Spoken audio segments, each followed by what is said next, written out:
Welcome in, everybody. Does he have a thing on his nipple? Oh, what an interesting way to start the week. Oh, Gabe's. Troll nipple. You've muted me, Chris. Tap the mic for me real quick. Troll Let's nipple. see. Oh, wow, we're zoomed in close there, buddy. That's 200%? Yeah. You want further out? Yeah. I think that's 200. Because No, that's 400. Yeah, So is your tubes. there it is. Something like that. How's that feel? That feels great. How are we all doing, everybody? How's it feel, Jason? Good. Does that feel like you're in the center? Move my camera. Like, what if I want to be over here? Okay, everybody hold, because this is very sensitive, and I'm getting used to this. So everybody calm the freak down. There we go.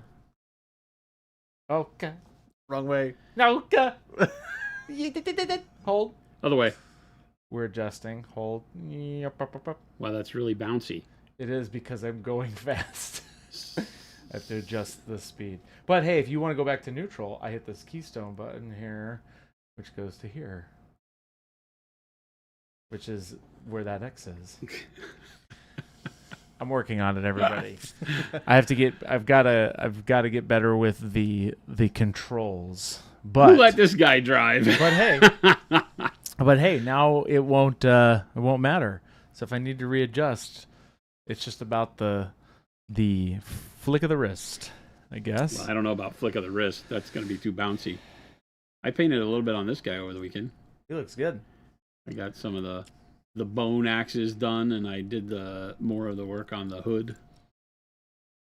Doing some Yeah, looks good. more comic-y, high contrast stuff with him. Hey, Shadowcast, thank you so much for that sub. Let me get my little noise maker here. We appreciate it. 18 months. How are we all doing? Then I go over here, and I'm going to grab this. Boop. It's a big week. It's a big week, everybody. Is it? I hope you're all holding on to your butts. There's nothing going on this week. No, it's a huge week. What are you talking about? What are you? There's nothing going on this I week. won't let it's him. just a week. I won't let him. It's I just won't. Monday. It is. It's just a Monday like any other Monday, Then there's going to Christopher. be a Tuesday, and It's then just there's going to be Monday a Wednesday. like any other Monday, Christopher. Set 2 is coming soon. To a store near you as well. All of you are already... It's just a day everybody's getting their stuff already, like any other awesome. day. Is Chris teasing us with about one step? False. No, I am not. I'm teasing you with the thing we've been talking about for a month now. Set 2. It's just a day. It's showing up in your local friendly neighborhood gaming store already. I've seen a bunch of you all have... I saw people painting with it. yeah. Like, what the heck? This is rule great. breakers. How did you get it? Your stores are smart and they listen to us. That's also true. Because we've just been telling them, yo, make your stuff public, ready to go. Make your stuff public. That's right. Make it so. What does that mean? Make it public. Like, put it out on your shelves. You know?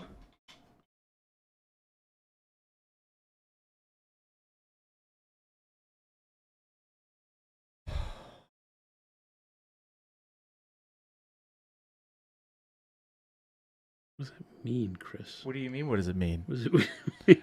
What is that? What does it mean? What do you mean? What does it mean? What do you mean? Make it so. Yes, that's right. How's everybody doing? Scorched Earth, we're doing great. And yes, as you all know, I do have the new pan tilt. And it's a little, I'm getting used to the controls, so you're going to have to bear with us. But luckily, I don't have to really move it a whole lot because Jason Who's a professional? is a professional. And if it gets out of whack, then I'll just move it. Stan, thank you so much for that sub. How come you guys just didn't pull the new stuff on sale today instead of the middle of the week? Mo? Because we didn't. Which That's problem? because we have a date set. What? Is there a We never problem do here? releases on Mondays. Yeah. Because we have all the follow-up shipping from the weekend. It would really delay stuff bad logistically. Yeah. Gnarly says, I have seen the light, and that is special sauce. Picked up set 1 and set to a Gamers Guild with a bottle of special sauce. Awesome. Nice. That's great. Is Jason really doing great? Says Meeple. Jason, are you really doing great? You spoke for me, so I'm just going to let you you can speak for me. Whatever. I don't have a mind of my own. It's fine. Guarantee you Jason is doing great. Why? How can you guarantee I'm doing great? Like, what is it about this day that makes you think it's going great? Well, you would have been in a totally different mood.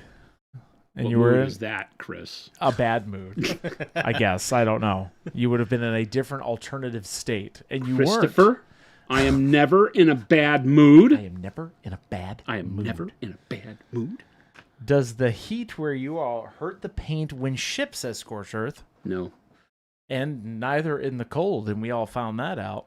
Well, we've known for years, but you all got the proof in the pudding with Gen Con. Because there was some frozen stuff, and we've helped all of you. Yes, I have, Mo, yes. Cass Angel, what's going on? Just wanted to say I was so busy at work at Gen Con, so I couldn't get your booth. Hope you guys had a good Gen Con. It was good. I think Gabe had a good time? Question mark. Gabe says it was good. Gabe said it was good. Was it good, Gabe? It was great.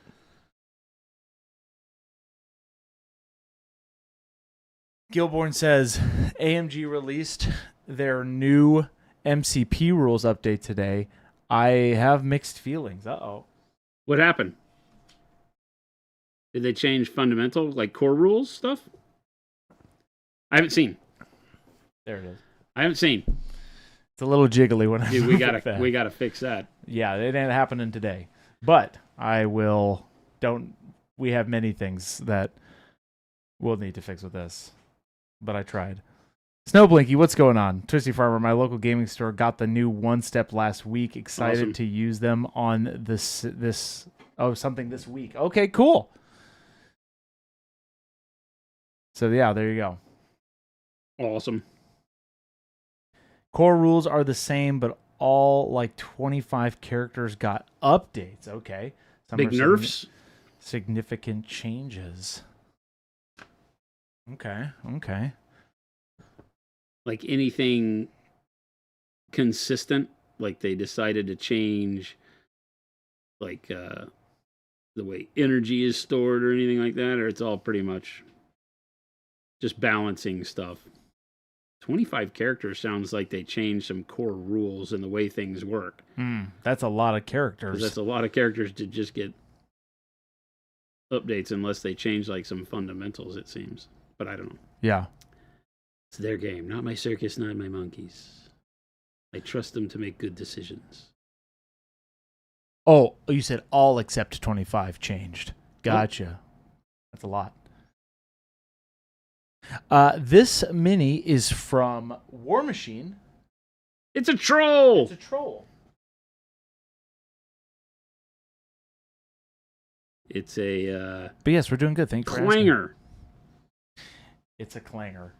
He's a character, war beast in Warmachine. Oh, he's a war beast. Well, I guess that makes sense because he's not a war jack. Right. He's not a construct. He's a flesh and blood troll by the name of Clanger, and it looks to me like he throws tank shells at people. He does. He does look like he's throwing tank shells a little bit. That's what makes trolls great, is they improvise. They don't have all the technology, but they have all the grit.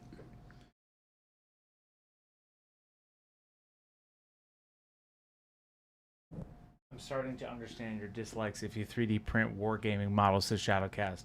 Most of my Wintercore models have broken guns. There's a lot of that. Yeah. There's a lot of that. It's rough, you know. Luckily, most of what I've had that I have the parts for in the box is easy to repair. Mm-hmm. So, you know, that I have that. But I did get some cricks that have no tips to their fingers and stuff like that, you know, because they have the really sharp claws. I got a Orgoth Sea Raiders model that I was building yesterday that just didn't have one of his weapons. Oh, boy. Okay. And another one that was minus a shoulder guard that just didn't print well. So that was not a break. That was one of those where it, you get that flat spot where it like peels off the FEP and doesn't print. It had one of those. Yeah. So yeah. But I mean, all of those things are something you can contact customer service, contact the store you bought it from. They're really good about taking care of it. And gives you lots of opportunities to customize your models. So, what color are these needles going to be? So right now I'm doing dark plum as a base. And I'm going to make a determination off of this whether I go more purpley, because I did, standard dark purple on his flesh as a shadow tone. So I could go more purpley and it would tie it in really well. Yeah. Or if I go a little bit more red, like the traditional red. So the trolls, by and large, over the years have been blue-skinned and red quills. And I have never painted my trolls that way. Yeah. Like, never. I've always just painted my trolls, like, I like yellow skin, orange skin, purple skin, and then I've always, like, my last trolls for Mark III, which were also my trolls for Mark II, were all done with yellow ochre skin tone.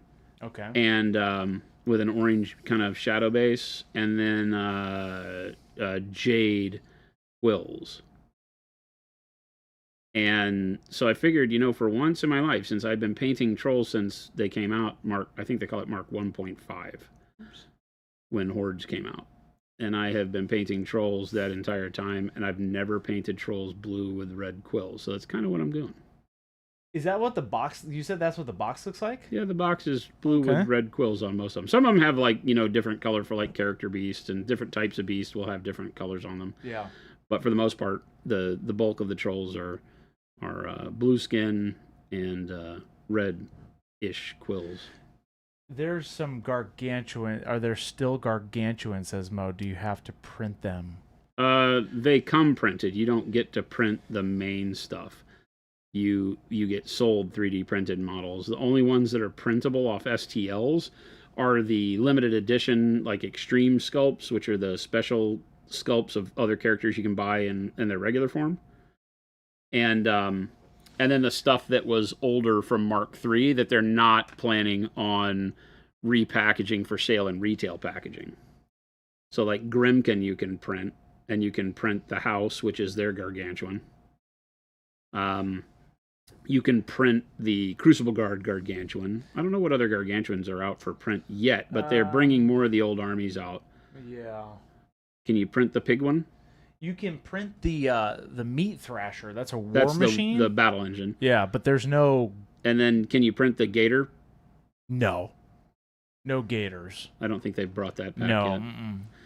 So yeah, there's not a whole lot of the gargantuans you can print out, but for there's some. Thornfall, they don't have any of, like, they don't have anything. A gargantuan. Yeah. Yep, that's right. Not from my understanding. No, they don't. They don't.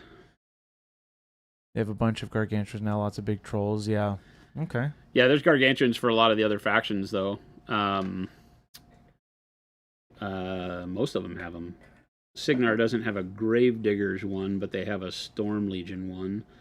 And Khador has one for both of its factions, Old Umbry and for Winter Corps. Trolls have got two now. One for the Brine Blood Marauders, which is a big octopus-style troll, the Abyssal King. And then the new Fortress King that isn't out yet, but they just got rules at Gen Con that they released. It's a beast. Yeah. But yeah. And then I've got, like, the one for the House Callus, the Dusk army. I showed that one on stream, that huge winged monstrosity. And then I've got the Khador one. I've got the Orgoth one, which is really cool.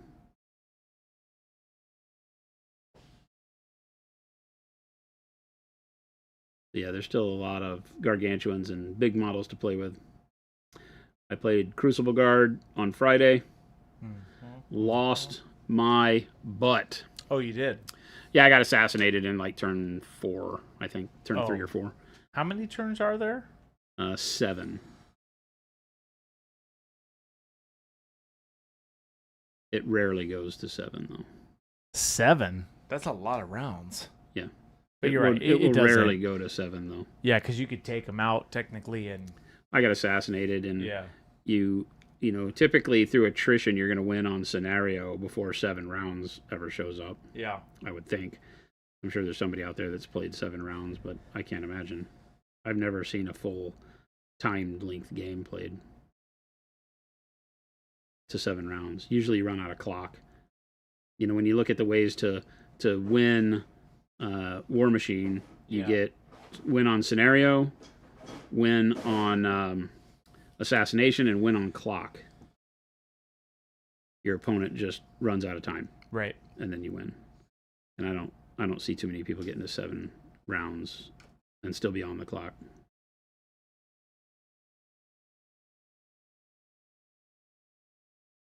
But I played a particularly nasty Gravediggers list.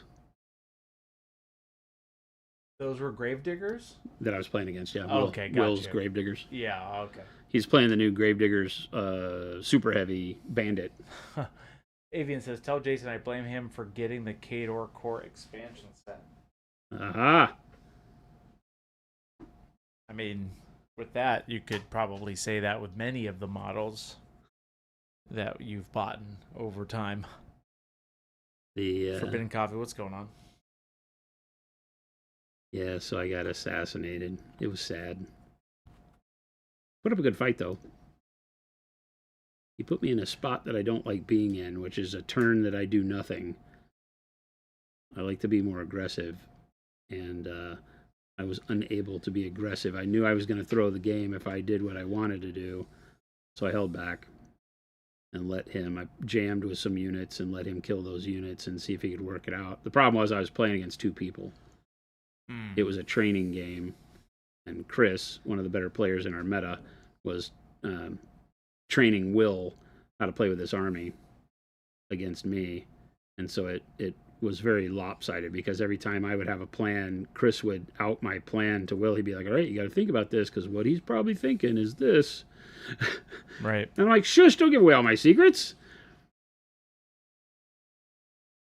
But it was a lot of fun. What's going on, Ozzy? That bandit is an absolute monster of a unit.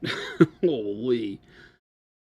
They're making some very, very lively interactions in the game right now, is what I will call it. Coffee Drip, what's going on?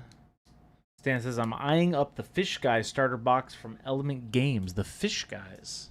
Who are the Fish Guys? You're talking about the pirate-looking trolls? Yeah, it could be the Brine Blood Marauders, the other troll faction. Is there a lot of There's a lot of trolls in this game. Yeah, Or trolls have different always been factions, a big faction. They've always been kind of aligned with Signar or the coastal raiders that the Brine Bloods are.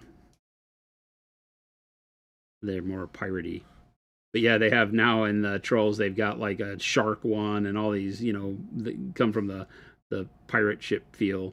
A big, they've got one of the coolest super heavies, which is called he's called Old Scuttlebutt. That's what his name is, Old Scuttlebutt. Scuttlebutt. It's this huge crab thing. It's so amazing.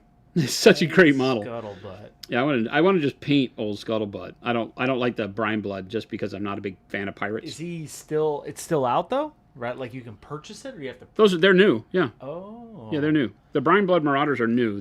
Each of the main factions has 2 sub factions generally. And so the trolls have got Brine Blood, and then they just released Kithgard, which is what these guys are. More recently, these guys have been out for 8 months. Black Wolf. He is painting all the spikes. That's what you do, right? You have a better plan?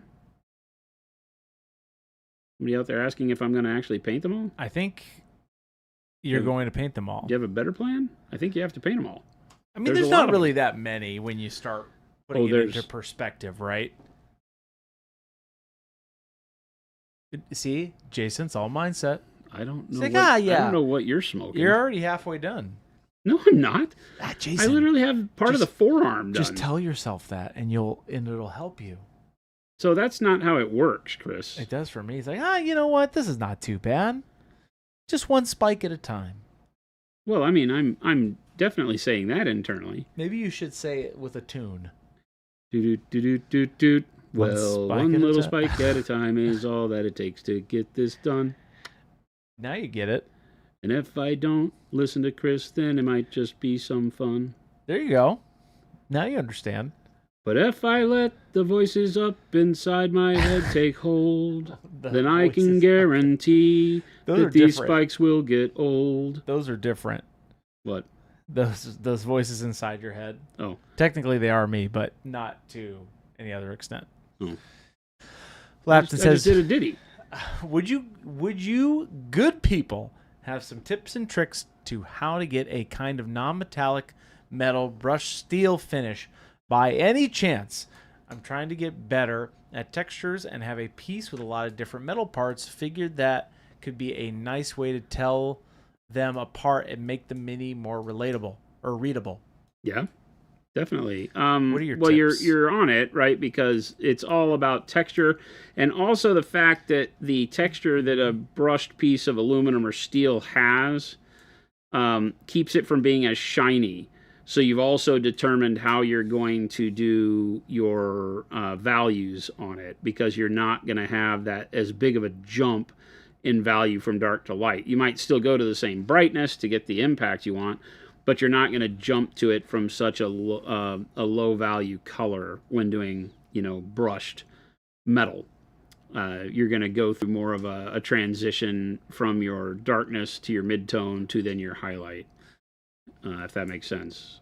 That's how you're going to make it feel like brushed aluminum, brushed stainless, something like that. I would say that something like what I've done to the armor here is feels a little bit more brushed. It wasn't the intent, but from a shine perspective, it was meant to be dulled down so that it didn't show as much polish. And so that feels a little bit different than when you do highly polished stuff. Yeah. But you could do this instead of, if we pop in super close, can you go in super close? You could do a little bit more of a textured line following the grain of the armor, whichever way you choose. I would probably go around the cylinder of the armor on his chest. And by doing so, you would give it that textured look. So you would just kind of open up your lines a little bit and make them feel a little bit more hatched. But you don't want to do that at such an extreme level that it looks like racing stripes or anything. But you have something like that just Looks feels good. dull. Yeah, it's and that brushed. helps a lot. It definitely looks brushed. You're going to have your bright spots, because I don't have anything that's technically painted to be brushed here. Your bright spots are going to be elongated. They're not going to be as tight as was on that armor. So you would take a bigger area of shine, and then I just don't have anything that really follows that kind of a mentality right now. What's going on, Zaba? Kind of Lucas, what's going on? So on the blade here, you'll notice how we go and we just have more of an even level of shine. It gets brighter right in here and at the tip, but then it has a longer area before it gets to where, it goes down into midtones, and then darkness is really because of the shadow from the crow and his head, right? So this is more how brushed would shine, is because it has that texture. Your light would hit it and filter along it for more, right? As opposed to being more specific like the armor here, where my shine sits in a particular spot, has a particular shape that can be defined, runs along an edge, is in a bright spot, and then immediately goes into midtone and dark reflection, right? Like the reflection from the sword and everything on there. So you have a shinier, although be it dull, this isn't like super polished here. But this is more the way that the brushed aluminum would shine, as far as how your transition from your midtones to your brights would go. You have much more of a transition, right, than you do when you're doing something that is more polished. This can still have texture to it and still technically be like, a high polish on a brushed aluminum, but that kind of defeats the purpose, right? Because the idea with brushed is that it has that rough texture to it. Make sense? Yeah.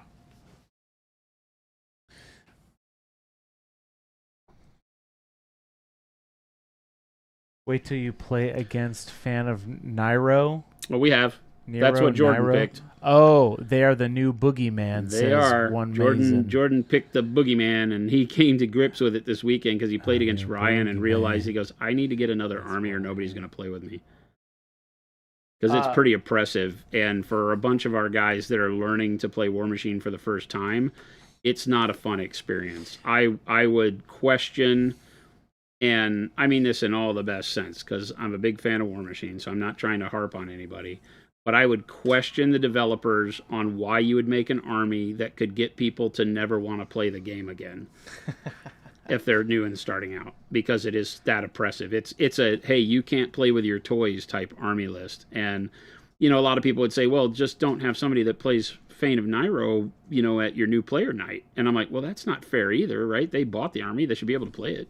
It's what Jordan and I were talking a lot about it yesterday and saying, you know, it's not good for either party, because you know, Jordan loves the army, loves the vampire style and all that, and has painted them up and is working on them, and that looks and feels really good. Yeah.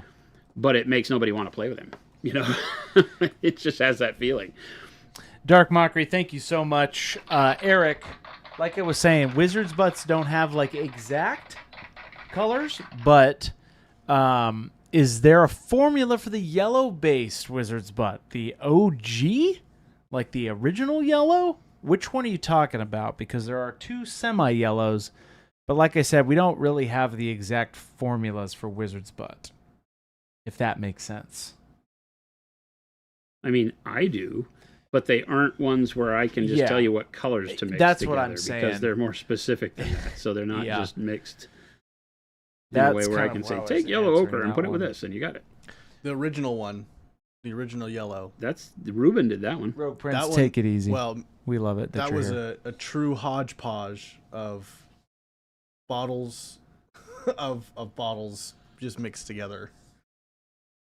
Yeah. So that I'm sorry, I know that's not the direct answer you're looking for, but that's kind of the nature of the Wizard's Butt.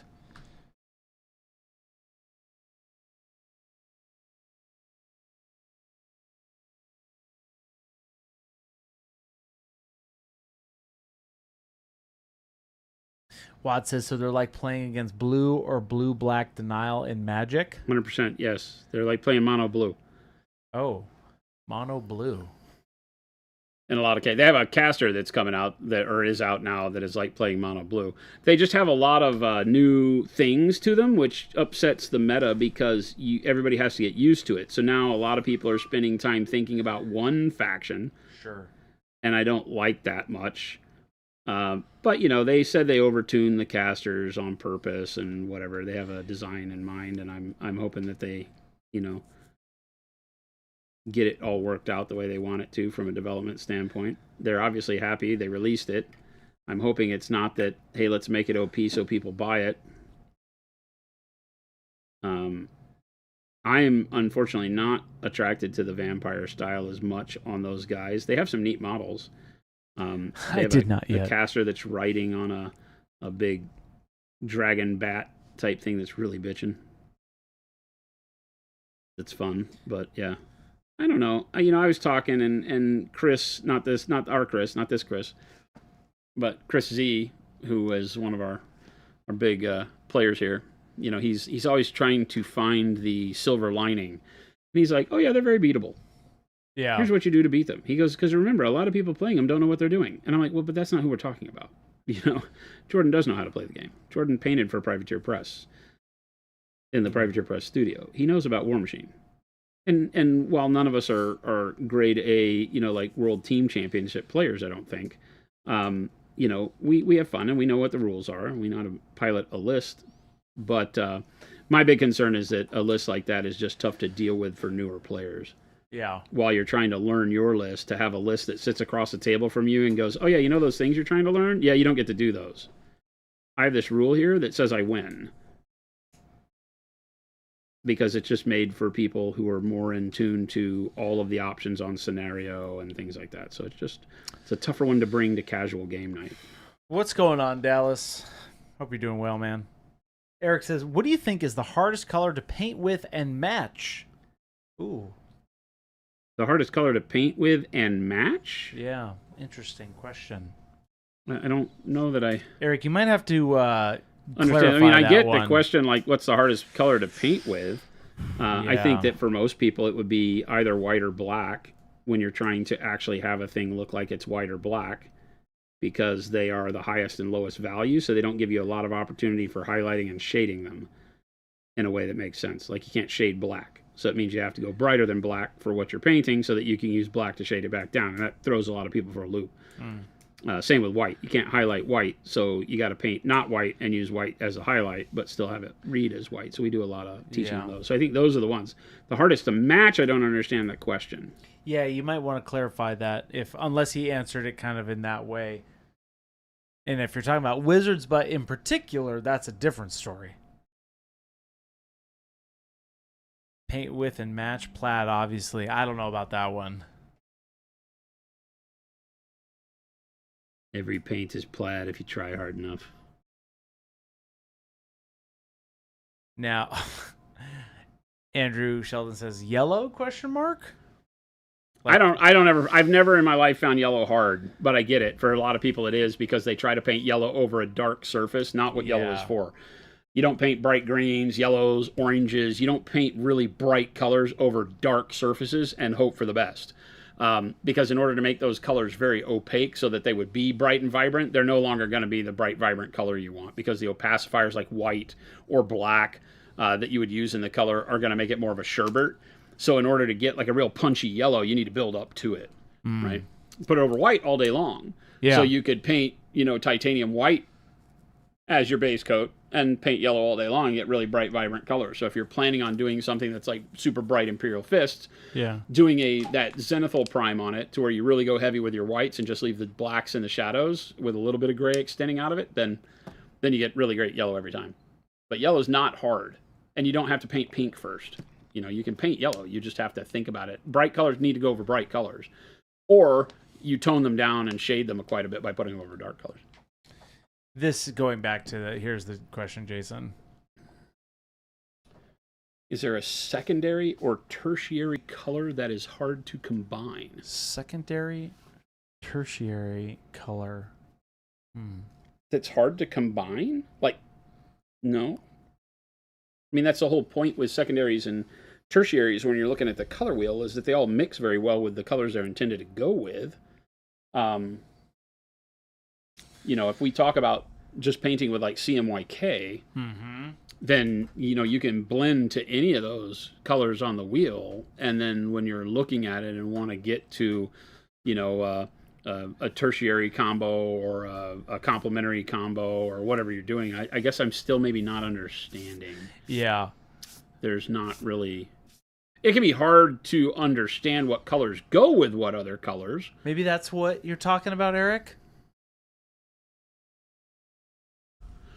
Warm yellow one step over dark orange shadow and pink highlights. Dark orange shadow and pink highlights would be kind of cool. You would get a very good yard, so you get a really good kind of warm yellow, even warmer than the warm yellow for sure, yeah. What's Jason's go-to workup for tree bark? Oh, I don't know that I have a go-to workup. I mean, when I'm just doing wood, a lot of times I use dark umber, light umber, olive flesh to set my values, and then I use brown transparent over the top of that. Kind of like your leather. I do it for workup? leather, Yeah. I do it for wood, whatever I'm doing that I need that kind of rich brown. But then there's times where I'll do wood with like green browns and stuff if I want it to feel wet or more dead or alive. It just depends. I don't know if this is a one way. I got to think about it, like, how is the tree? Is it in a swamp, or is it, got leaves all over it and is, very alive, or is it an aspen? There's a lot of tree bark, a lot of variation there. Question for Jason, not a request for pink merch. Has Jason seen the Space Kings board game Kickstarter announcement? Yeah, they emailed me on it, so I didn't go and sign up for the newsletter yet to Kickstarter, but yeah. I don't know when it starts. Are you planning to use one? They never contacted us back about our Fisters stuff, so I'm mad at them. Fisters! But yeah, they said they're coming out with a board game. I saw that. Very interesting. It's pretty funny. It's pretty funny. It's got like the Tau dudes. the what are they called? The Fap or whatever they're called. Blaps. I don't remember what they're called. I don't know. Are you planning to use one-step paints on this model? No. I mean, I might work some in, but I'm not painting in that fashion. I use them for a lot of things other than just as base colors. So you might see some peek in here. I have not yet because I'm just base coating everything to get the color scheme outlined, really. And then we did the airbrush on the skin.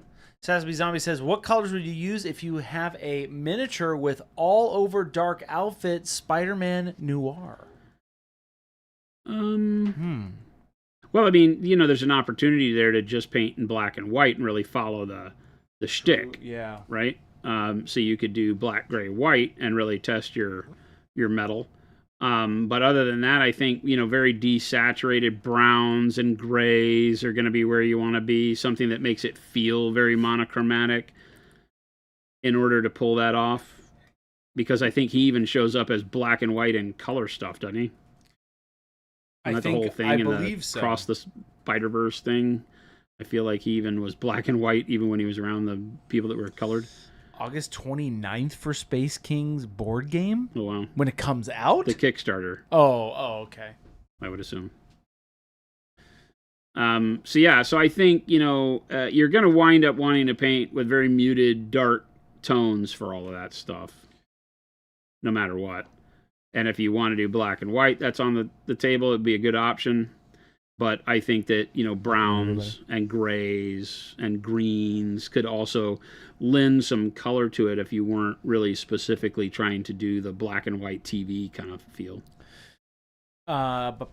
Chase Clark says, I know you've mentioned wanting to organize more in-person paint classes. As someone who'd love to do that, is there any update on / if when that might happen?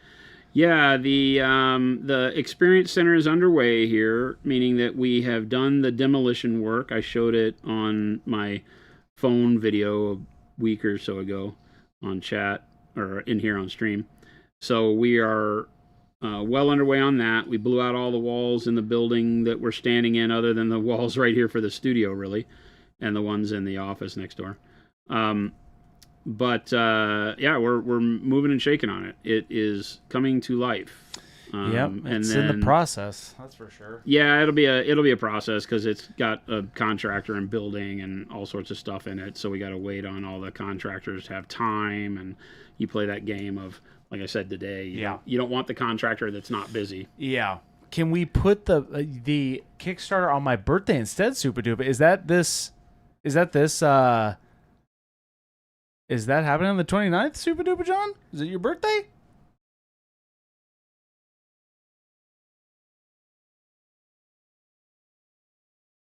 Mason says, other than the colors, what is the use for olive yellow and bronze yellow one step? They seem pretty close in color. They're not very close at all when you put them on the model. Houdini 7, I will not be doing that. Will not be building it out. The bronze yellow has a orangish brown base, and the olive yellow has a green base. So whereas they are both puke style colors, they serve very different purposes. It's so much so that, like on the Lord of the Hunt that I painted a couple weeks back, we used them right next to one another.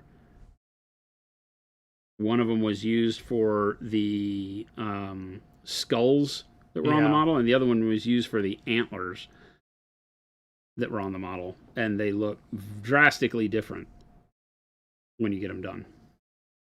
So, but what you use them for, I've been really liking them as the undertones, like I said, for bone and skulls and things like that. They look great. They also are great for the base for non-metallic gold. Yeah. They work fantastic for a starting point for non-metallic gold. They're very good for gold. Both of them are, whether you want warm or cool style gold, which is kind of, in a selfish manner, the reason I made them was because they gave me the basis for the kind of yellow-green gold that I work up with the olive yellow, and with the more like burnt orange kind of non-metallic gold that we'll do with the bronze yellow. Somewhat civil. Okay, here we go. So I fell in love with turquoise and dark turquoise. My AOS elves are going to be in those hues. Can you suggest a highlight above turquoise and a shadow below dark turquoise? Please and thank you. We'll be going on over purple primer. Okay, so if you're using the purple primer, that can be your shadow under the dark turquoise. I don't think you need a darker color. Do you want a darker color? You could mix the two. You could do dark blue. It's not going to stand out much from the dark purple, but you could do that. But I think your dark purple into dark turquoise is going to be great as just a shadow base of purple, and then the dark turquoise. They work great together. Highlight over the turquoise. Highlight over the turquoise. The bright green blue works great. Okay. The bright green blue would be dope, actually. The white blue can work really great if you mix it in with the turquoise to get you there, and then the white blue as the final highlight. You just might want to step there where you bridge between the kind of chilled ice blue, kind of coloring, with the turquoise having a little bit more of a greenish tint to it when you hold them next to one another. That's where I'd go. Yeah. Danger Boy, can we have a monument birthday club and we get a personalized message from a random monument team member? That's a big ask, Danger Boy. Or a great idea. Okay, I'm into this so long as they can call you at like 3 a.m. Yeah. There you go. Hey, heavy breathing, 3 a.m. from a monument employee, and I'm in. Matter of fact, they might just all come from me. I'll set an alarm. I'll call you. We'll talk. I'll just be like, happy birthday to you. To you. We could just record that, Jason, and then have it sent out. Auto dialer. Hey, this is Jason from Monument Hobbies, and this one's just for you. Happy birthday to you. To you. Oh my God, that would be so hilarious. Until we got like sued for. We just have to write our own invasion of privacy. I did not give you the right when I checked the box to call me and wake me up at 3 a.m. and sing happy birthday. We could do that for people. Can you imagine like that little, oh, you didn't read the fine print. When you sign up for the Monument newsletter, you give us the ability to call you at any time of the day for any reason. We'll do it for you. Ghost Hunter says, I'm awake at 3 a.m. MST. Okay. Yeah, that's 6 for some people. Jason, in quotes, hey, it's Monument Hobbies. Can you take a look at this rash? Okay. Oh, my God, I love that. Oh, that's like one of my favorite cartoons. Can you take a look at this rash? It's like one of those cartoons with the husband and wife, and the husband's bent over saying, and the wife's going, oh, it looks better. That's my favorite. Charlie Underfoot. Got a Dauntless set coming in the mail. Awesome. I'm sure you meant how to. How do I avoid the dreaded hook tip? Shoot him the video, Chris. Let me shoot you this video. We have a video called Chasing the Tip. Chase the tip. And it is the quintessential way to make all of your brushes last longer. Get used to doing what I talk about in that video. And whether it's a synthetic or a sable, you're going to love your brushes better for way longer. Chase the tip. God, these are hard to paint because they're at these weird angles, and I can't tell if I got paint on everything I need to get paint on. So I'm just going for it. Whatever. I like the plum with it, though.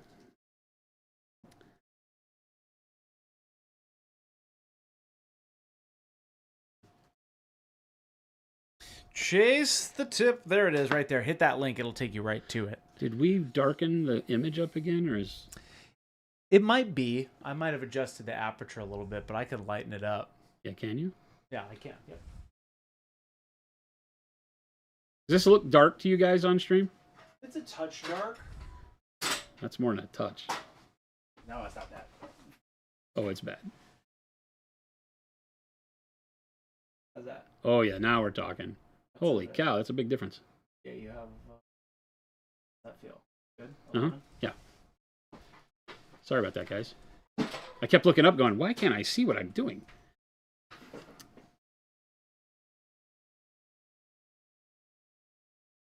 Chris came in and got the pan head all set up. So there's going to be some adjustments we probably have to make over the week. as we get dialed back into where we were. Yeah, The it kind of joys of looks like a technology. dork on stream. What, the Punisher? What are you talking about?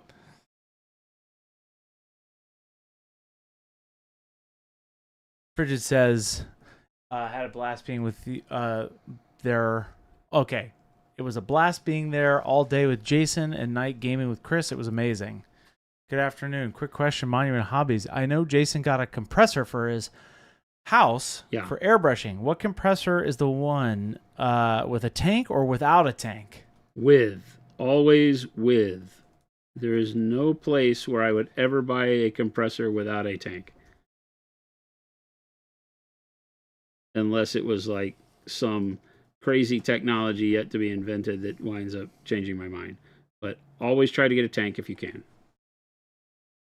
Otherwise, the only thing that you have to even pressure out is the hose from the compressor to the airbrush, and they do an abysmal job of leveling out any pressure inconsistencies caused by a cheaper motor or compressor in general. So always get a tank. Even if it's just a 1 liter tank or a half-liter tank, it's better than nothing.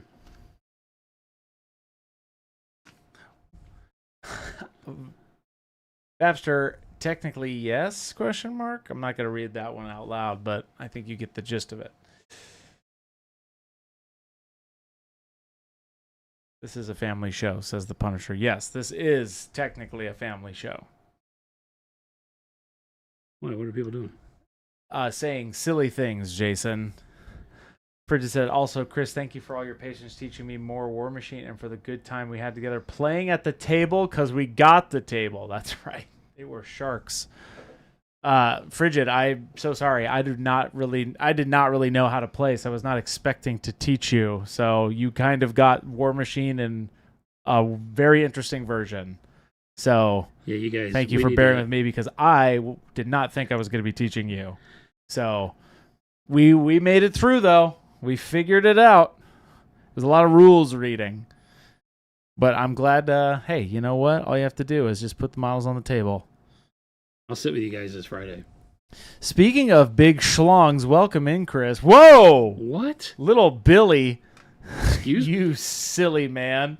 Somebody was saying, isn't that what a dork is? Technically. Everybody makes that joke.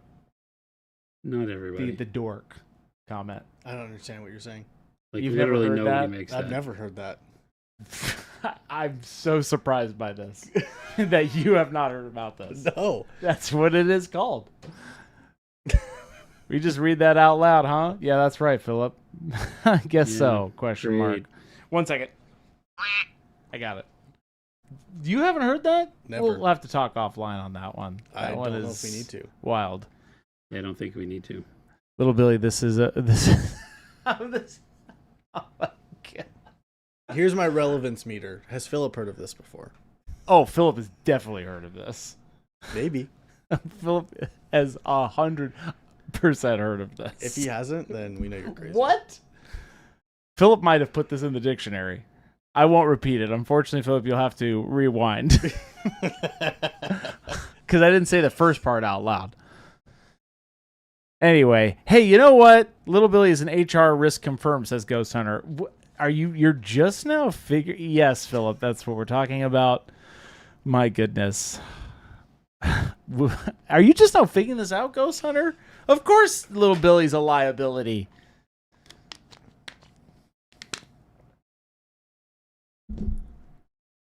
See, Gabe? All right, well, I guess I'm not relevant. I can't believe you haven't heard of that. My dad said that. Okay, I'm not gonna read that one either. You need the train whistle. Train whistle. That's right. What are we doing?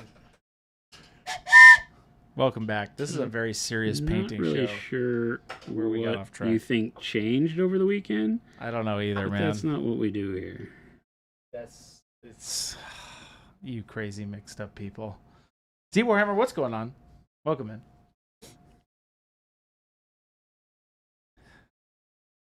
I'm rethinking trolls right about now. Why? Oh, because Yeah, of the spikes. They all have these damn spikes on. Just make them blue. Holy. The spikes? No, Spikes but are this just is gonna blue. look good, man. That's the problem. What would you do if you didn't paint the spikes individually like this? I was just thinking about it. I'm being serious. Like, no, I am too. I'm like looking at it saying there is no other option. You paint the damn spikes. Could you maybe like dry brush them a certain way? I mean, with a if you couple want them layers? to look like garbage, you could. You could, but then now it's either there you go. I guess you answered your own question. Paint the spikes, Jason. You paint the spikes. Could you one-step them? Avian said dry brush. I'm sorry, Avian. Yeah, unfortunately, they go off at weird angles, so a dry brush is just and they're so hard. deep to where they touch the skin on a lot of them that a dry brush isn't going to do you very much good. And if you do, you're going to mess the skin up. So then what are you going back and doing with the skin? You're either painting the skin in between the spikes or the spikes on top of the skin. And I think I vote for spikes on top of the skin in that case. Wad says finished garbage is still finished. You have a very profound point there, Wad. Yes, the best color is finished. So that's like I always say, that's a determination you make at the beginning of the model. What do you want to look like? And it's not that dry brush would look like garbage if anybody did it. It's just that against what I've done here with the airbrush skin, it would look like garbage. That is not an option up against airbrush skin. And then it takes me into, okay, well then what would you do with the skin to do different there?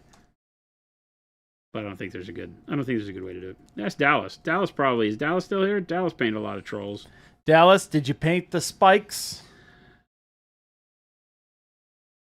He's the master at painting all this crap. He was his job for all those years. Just paint the spikes. I think you just man up and paint the spikes. I mean, that's what you're doing. And how many of these trolls you got? A lot. In a 100-point list, how many do you have? Of the big ones like this? I mean, all of them have the spikes. That's what I'm saying. Like how many? But not this volume. How many trolls? I mean, there's probably easy 30 models on the list. How many more process items do you have in your brain will you go with the spikes? Like, is it just one more color after this? Kind of a deal? I'm just trying to help you, man. The next colors are much easier. Okay. The base coating of them is the hard part because you have to get all around the spike. They're each individual little cylinders, and so you're trying to paint these little bitty cylinders without getting anything on the skin. It looks good. So once you get that done, then the highlights are only on the part you can see, so I don't have to paint the other side. So that makes it easier, for sure. Harumfenstein says, any tips on dealing with Pro-Acryl on shinier primers? I find it tends to bead up a bit when using straight from the bottle. Should I be adding matte medium? No, you shouldn't have to. The problem is that the primer, if it's shiny and it was called matte, is the problem. Because the primer is now not mixed properly. It started out matte, which would work great. Yeah. But they settle. And when they settle, not all the chemicals settle, only some of them do. And when you pull the trigger to spray, you're only getting those chemicals coming out on the model. And the problem with some spray cans is that they just never really mix back to the consistency they were when they started. It can be due to shelf life, heat, tons of stuff. Sprays are kind of volatile in that way. So that's why we always say, room temperature, which shouldn't be hard in the summer here. Yeah. Well, not just here, but anywhere. But making sure that you are, shaking them long enough to really get them mixed. Yeah. Because most of them, they're drawn from the bottom of the can. And when they do so, that's what causes the crazing that I got on one batch because I picked up the wrong can. Not the can I had shaken, but a can that was just sitting where I was painting and I didn't notice it. Picked it up, pulled the trigger, ruined 5 models. Because it sprayed out matting agent and solvent and caused it to look like crackle paste on my models, and now I have to buy new models. I can try to clean them, but or strip them or whatever. Strip them, yeah. When did this happen? It was a couple months back on my Shadow Flame shard. Ugh.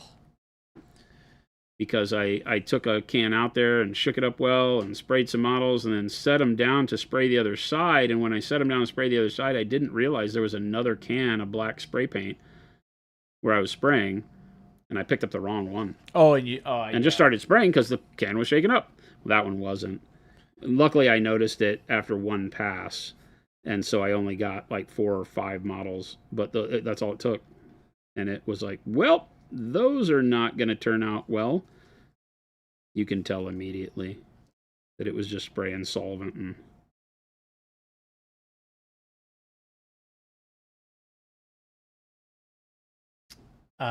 Stan, I know what you're trying to do.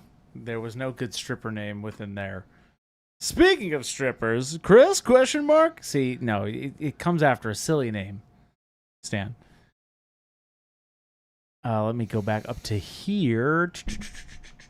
With spray cans, doesn't warming them in like warm water or some such is good to help it mix? Question mark? Yes, it will loosen that stuff back up in most situations. That's why we always say make sure it starts at room temperature.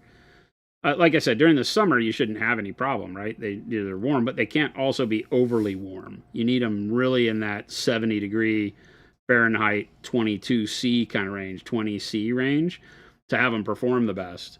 So if they're ultra hot or ultra cold, you'll have problems. If can primer isn't great, why not stick to airbrush army painting? Question mark? Well, I mean, when you can, it's not that it has a problem. You just have to know how to use it, right? Every tool has a use. Mm-hmm. And I love spray can primer. That's great. I will spray it on everything because it's so quick. But it does take, shaking it up for a good 5 minutes, making sure, testing it on a surface and letting that surface dry before I spray it on my models, that's the thing. Because we'll get people that'll be like, I put matte varnish on my models and frosted them all. Is there any way to fix it? I'm like, Isn't that what the matte varnish is, well, not frosted, but like... No, it'll frost if you don't shake it up. And in doing so, it gives you like a ghost white on your model, and it sucks. Yeah. Right? And it's like, ugh. Yeah, I really feel bad when that happens, but it's like, yeah, you're using a tool, and you got to use it properly, or it will, it can ruin models. Bystar, he uses dark purple under greens as well. Yeah. Thoughts on using dark purple or another purple as shadow tone for green salamander to add some visual interest? Any tips to keep this readable? Keep it readable as purple? Like having purple in the shadows? I mean, anytime you do a shadow color like that, it's your choice as to how much shows based on how much you covered up, right? I mean, that's just the reality. I don't really have... All I have is Hulk, and it's dark blue, not purple. But it'll show us what we're talking about when using green, right? So on Hulk, I use dark blue as the base, as opposed to dark purple because he has purple pants. And so blue does an equal job of giving me a good undertone for green while also performing a better shadow for purple than just purple, right? So then, how much of the blue do I leave to read on the model is all up to me, right? So it's only in the darkest areas here that you see the blue. And then here... It doesn't read as blue in and amongst the green muscle groups, but it is. You're still seeing the blue, but now the green is poking out because of the value and the vibrancy of the green. So you're reading green, but the blue is doing a lot of the lifting for making the green show as bright as it is, right? Without just being dark green. So it's hard to explain until you actually see it, but that's why you use like complementary colors, right? So like why using the red underneath the camo green on this guy works, and you don't feel like he's painted red. You just feel like you get a dirty brown shadow when in reality it's red oxide, right? But when you do it right, you only leave enough for it to do its job of providing contrast and color temperature on the model. That's really it. Now, could I leave more blue and have the blue more readable on the surface of the model from the face? Sure, right? Could I put the purple in there and leave it more if you wanted it to be? Sure. It's just a matter of leave more of that paint showing. That's all it is, right? So on the back, there's way more blue because it's in shadow. From just the position he's in, right? Jarls Tony, I think you're not getting the point. He was talking about the matte varnish not shaking it enough and having it do a weird frosty effect. Right. But it's not supposed to do that. No. No, the only reason any of your spray paints are messing up is due to them settling either during age or just not being shaken enough. Yeah, like your model will never be as vibrant when you varnish. Is that not a thing? That's also true. It will knock the vibrancy down because that's what matte does. Matte, a lot of the paint colors are more vibrant and saturated looking because they have more reflectivity to them, right? The shine of the light off of them makes that color punch more. And so as soon as you put matting agent on it, right, you paint with matte paints, it's going to look a little bit more desaturated. It can look a lot more desaturated if you have certain models with really bright colors and you put a lot of matte varnish on them. Uh-oh, Lumberjack says, Fuse, you're never going to believe the model I chose for the challenge. Is it some 40K model? I bet you it is. Lapton says, it got me wondering, how would you make black more interesting since you can't really put colors into the shadows, right? You definitely can put colors in the shadows. What you wind up doing is painting, like for blacks, I like blues and purples again. You know, I'm a broken record on this because they're the best shadow colors because of temperature, right? They're just cooler temperature, still can read as chromatic blacks. You know, one of the things to teach yourself in the way we speak is that chromatic black is a term that we will use often for colors that aren't just pure black, but that on the model will read and give you the same in-game that using black would do. Maybe not as high contrast, right? Because you're not going to have colors that provide as much contrast as black in every situation, but can still read as black. And I'll show you in just a second. Let me get this load of paint done here. The Lumberjack Tim says it's a GW Underworlds model, some elf lady. How did I know? Some elf lady. Some elf lady. He fell in love. Three color palette challenge over in the Discord, also with white and black. And you can go check out those right here at this link. So what color armor is this guy? Black. Right? Right, but you use a lot of blues and purples. Right. So there's no black paint harmed in the painting of this model. This is all Payne's gray and white blue, and then black wash or transparent black over the top, right? But no solid blacks, right? And yet I still get the feel of black because what the eye will do is take the deepest value or the darkest value on a model, and it recognizes black as being the darkest thing on there. So if it's the darkest thing on your model, it typically, your eye will start to turn it into a chromatic black. Even if it's a blue or a purple or a dark red or brown or something like that, it'll start moving it towards black. That's why in a lot of paintings and portraiture, they don't use any black. They'll use like dark browns. It'll still read and give you the contrast you want from black, and your brain registers it as black shadows. They're just not using black. So that's the way I like to paint black armor and such, right? Is that you get the feel of black armor, but if I put this up against black primer, look at that. Yeah. Right? A model that's primed black, you're like, oh, yeah, but that's black armor. You know, if you put that in your army and you say, ta-da, then it's red guys and black armored guys, right? And it works well. So you can use that undertone of color. This has the dark plum, the same color I'm painting on the troll right now. It has that dark plum as the undertone for the black because the dark plum is the mid-tone on these guys. So I use the dark plum just so they kind of fit together better, just to join the army, because this is Payne's gray in the shadows on the red, and this is dark plum, which is the mid-tone on these guys in the shadows on the black, and Payne's gray for the main part of the armor. So it feels like it just kind of ties the armies together, or ties the guys in the army together a little bit more. So you can have some fun that way. Purple works great. Blues work great. You can get away with greens. You know, all sorts of colors can work well as chromatic blacks. It really is just up to you. And it can keep an interest to where your black doesn't become flat, because just painting with black tends to be a little bit flat, right? So like on something like where we did the black armor on Antonio LT Gray, right? It was like that was started with dark purple. And then we went up into Payne's gray and into the white blues and then black wash over it too. Just a very quick way. The black wash at the end kind of finishes it and grays it all out, tones it back down, and makes it feel like a dirty black armor. Something that in this case could still be somewhat reflective but has seen stuff, right? Red Dude says, why don't you add a blue closer to gray for the edges? I think it'll add a good detail thing.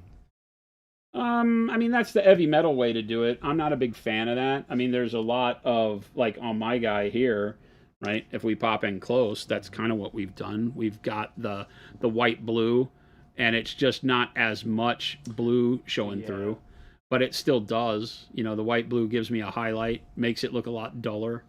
You can go wherever you want. If you want to put a blue-gray on there, I think that's the old heavy metal way. I've never been a fan of that. It doesn't pull off being very realistic, but that's not the case if that's not what you want, right? It can be perfect. Yeah. You know, I do use white-blue, and I do use a little bit of blues, but I'm not a big fan of the gray-blue over the black. unless I've really gone in and decided that what we would do is, really push into the black, having the more bluish highlight, like on this guy. So this is a little bit shinier armor, right? And on this guy, I can have that bluish gray in the mid-tone highlights on that, and it works really well. I still don't push it across edges. I leave the edges to be more with just the brightness, so I don't let it be as visible along the edge. It's there thinly, but I use it for the mid-tones for sure, and that can work really well. Right? It gives the idea of like, reflected sky or whatever you want to do it. It doesn't have to have a reason that it exists, but you can. I typically just won't shove it on all the panel lines and stuff like that. Just a personal preference on that one. If it looks good to you, do it. Not directly Mojo. I don't have one of those VODs for.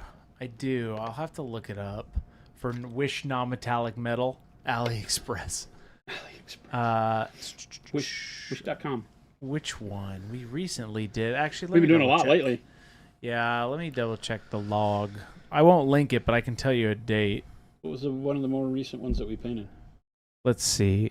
It would be a Warmachine model, most likely, right? Oh, no. I mean, it might be just this guy. Yeah. Right? Here's what you're going to go do. You go look at June 6th, June 9th, 10th. I mean, we just did this in the gunmetal. Yeah. Yep. Or that one for sure. There's a couple. That was last week. Monday through Thursday last week we did that guy. I notated one specifically on the 10th of June. There you go. Anytime you see me painting army dudes, that's typically what we're doing. Yeah. It's trying to just do two color, maybe max 3 color non-metallic metal. And with as little mixing as possible is my general stint. We'll probably do that on these guys. Take it easy, Wad. Thank you.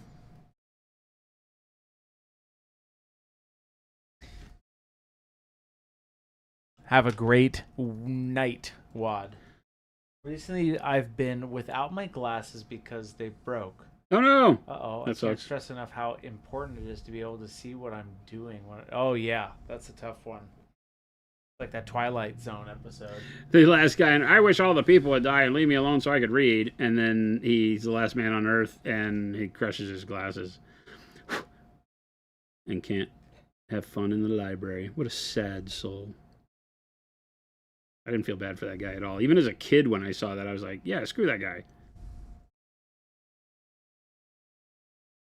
One of those where you look at your mom and you go, if he wasn't so mean, his glasses wouldn't have broken. Hey, Stan, no links in this chat. I'll ban you. I'll be doing wish.com in my chat. It's like putting google.com. Don't do it. No, I told you. I told you. It's true. Double T, that one's fine. MonumentHobbies.com is the only acceptable link. But don't click any of these links. Yeah, Stan, you're bad. You've been here long enough, Stan. I'll time you out. I'll put you on timeout. What about monumenthobbies.eu? Okay, mister. You said the only site. Vibus, that's the whole point, Vibus. I can send the links. You cannot. Sidious, do not click these links, please. No more links. Monhob.eu. I am actually seriously going to time one of you out to prove a point, but I don't want to mess up any of your streaks because then you all get mad at me. But do not put links. Why are they poking? Is there something in the water? You don't poke the bear today. Not today. Is there something in the water? Not today, chat. Messing with your How about heartbeats. Sasha's link, Chris? Avian, that's a little silly. See, I wouldn't also click that link, double T. You're pushing it. These are clickable links. If you do dot anything, technically the internet can count it as a link, especially in Twitch. Scorched Earth, I got to take off. Thank you all. Have a great night, everyone. See you. Hey, Scorched Earth. Take it easy, Scorched.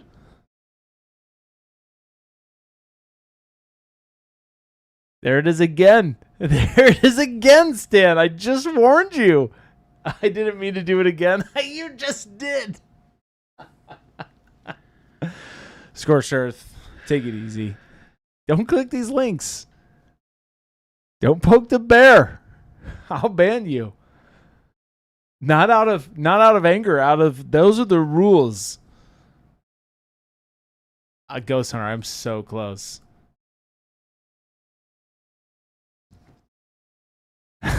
There it is, Stan. See, you could do it that way when you put all those dots. Oh. Get the gavel out. Order in the court.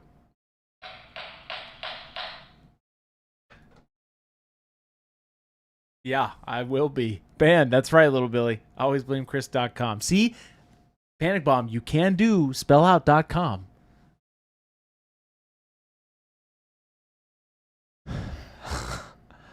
Chris, you bring this on yourself. That's in our rules. We don't do any links because I don't know what you crazy kids do in your free time. Red Dude says, "Oh, yo, on the blue skin, why don't you put a purple color but use a air thing? Forgot the name, but you spray the color. Why don't you put the purple color so it kind of looks like veins and more realistic? Hope you understand. I tried to text grammatically correct." First off, you got to learn around here, nothing's done until it's done. So right now we have the airbrush base coats on the troll. Yeah. And you'll see the skin come more alive as we do more of the work on it. But you don't, typically when painting, you don't want to finish any one part of the model until you're ready to finish the whole model. So doing base coats and then like painting these quills that are all over his skin gives me a good understanding of what the skin wants to do as far as how bright it wants to be. Right now I have a good highlight built up on the skin that makes me feel like I've got a pretty good, because it's purple shadows and blue midtones and turquoise top. And so I'm happy with the way the skin looks right now, but I got to get all these other colors over it. I got to give this armor some coloring. I've got to give all these quills some coloring. Then I'll dial in the coloring on it, and then we'll go back and paint things like veins and detail work. Yeah. Detail work comes at the end of a model, not at the beginning typically. You might find people that you watch that will paint more detail on certain parts early on in the model, and that's a completely a subjective thing. You know, some people like to, you know, paint one part of the model and finish it and then go paint the next part of the model, but typically it's better, and the way that we do it here is, you know, using it as a learning experience for everybody that's watching, is to be able to say, okay, why do we do it that way? Well, it allows you to adjust and make better decisions as you go, because you may commit to a brightness, feel like something's done, paint these dark quills next to bright blue skin and not be happy at all with the kind of contrast you get. So if you leave the skin undone, then you can go back and add more contrast where you need it, play around with your color balance a lot easier, and never feel like you've wasted any time, really. That's my biggest thing. But yeah, but I don't think I'll do the veins in any kind of a purple, though. They'll probably be something that's more of a hue of blue or turquoise. Because if you go look around, like, you know, whenever you look at a muscle building dude with lots of veins popping, you got to get super close to the skin to see any color on it other than skin tone color. Panic Bomb. That's a huge stream streak.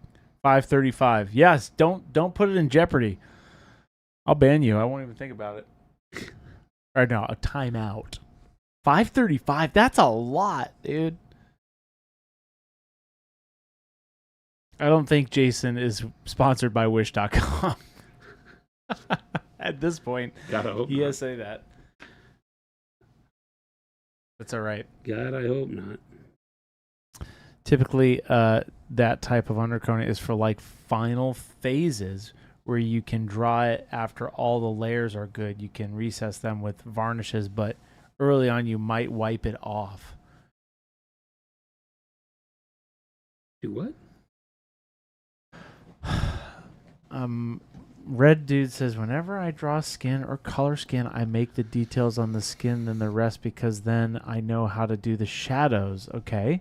Because I have to know the color of the blood. Like IRL, you see mostly shadows on the edges of skin tones, you know? Question mark. Hey, to whom's their own? No. I'm sorry, to Tom's their Lee.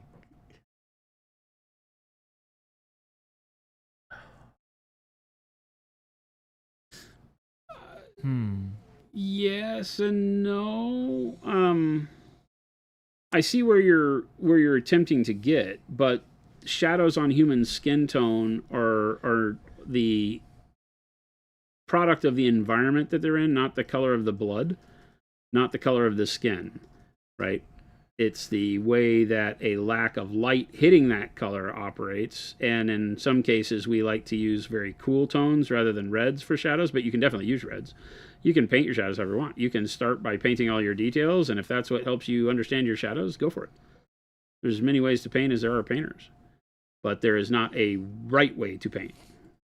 That's the biggest thing we try to get across, is that if it works for you, that's great. Keep doing it. You can paint your base tones and then paint your shadows over the top of that.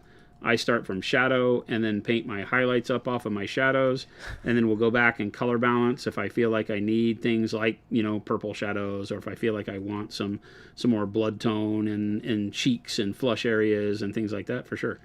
You can go back and add that later. Up to you. Chris says he doesn't know what we do in our free time, but I think it's pretty obvious exactly what I do in my free time. I mean, do you think I paint like I do because I'm a well-rounded person? And I said, good point, Game Delay. Hey, you're a good painter. I said it. There you go.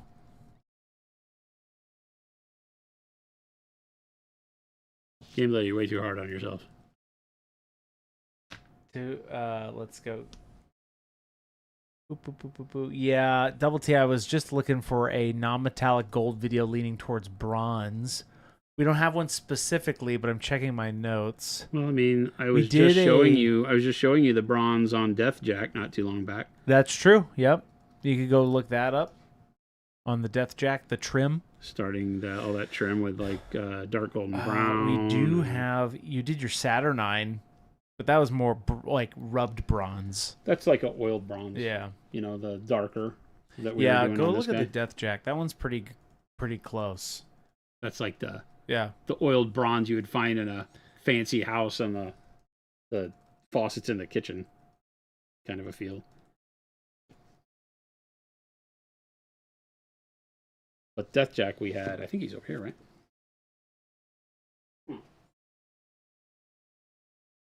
It's hard to pick up. He cuts you. He really is a little pokey guy. Yeah, Death Jack wants to cut you. Whoosh, right? So again, more Wish.com non-metallic metal, but using the dark golden brown and orange brown and khaki. That's very bronze-like, right? And gives you a more bronzy yellow metal. You know, bronze is a funny metal because being a blend of copper and tin, if you polish it, it turns into a white metal. It looks more silvery. It's when it starts to be left alone, tarnished, hand oil on it, and things like that, that it becomes more of a yellow metal looking. Right? So I like the idea of it, though. You know, we find bronze in like the 40K universe. You think of it on top of, you know, corn berserkers and stuff. Anakin Skyhopper says, what would you all recommend as a good way to pin wash a towel model using only Monument Hobbies products? I'm thinking like an oil wash, pin wash. Laughy face. Fun face. In reality, we talked about it last week. Some people were asking things you could do, and we tried them on stream. I mean, I've always said that if you want to do pin washes, oil and enamels are your friend. That's what they're for. They do it very well. And you're not going to find an acrylic that flows that way easily.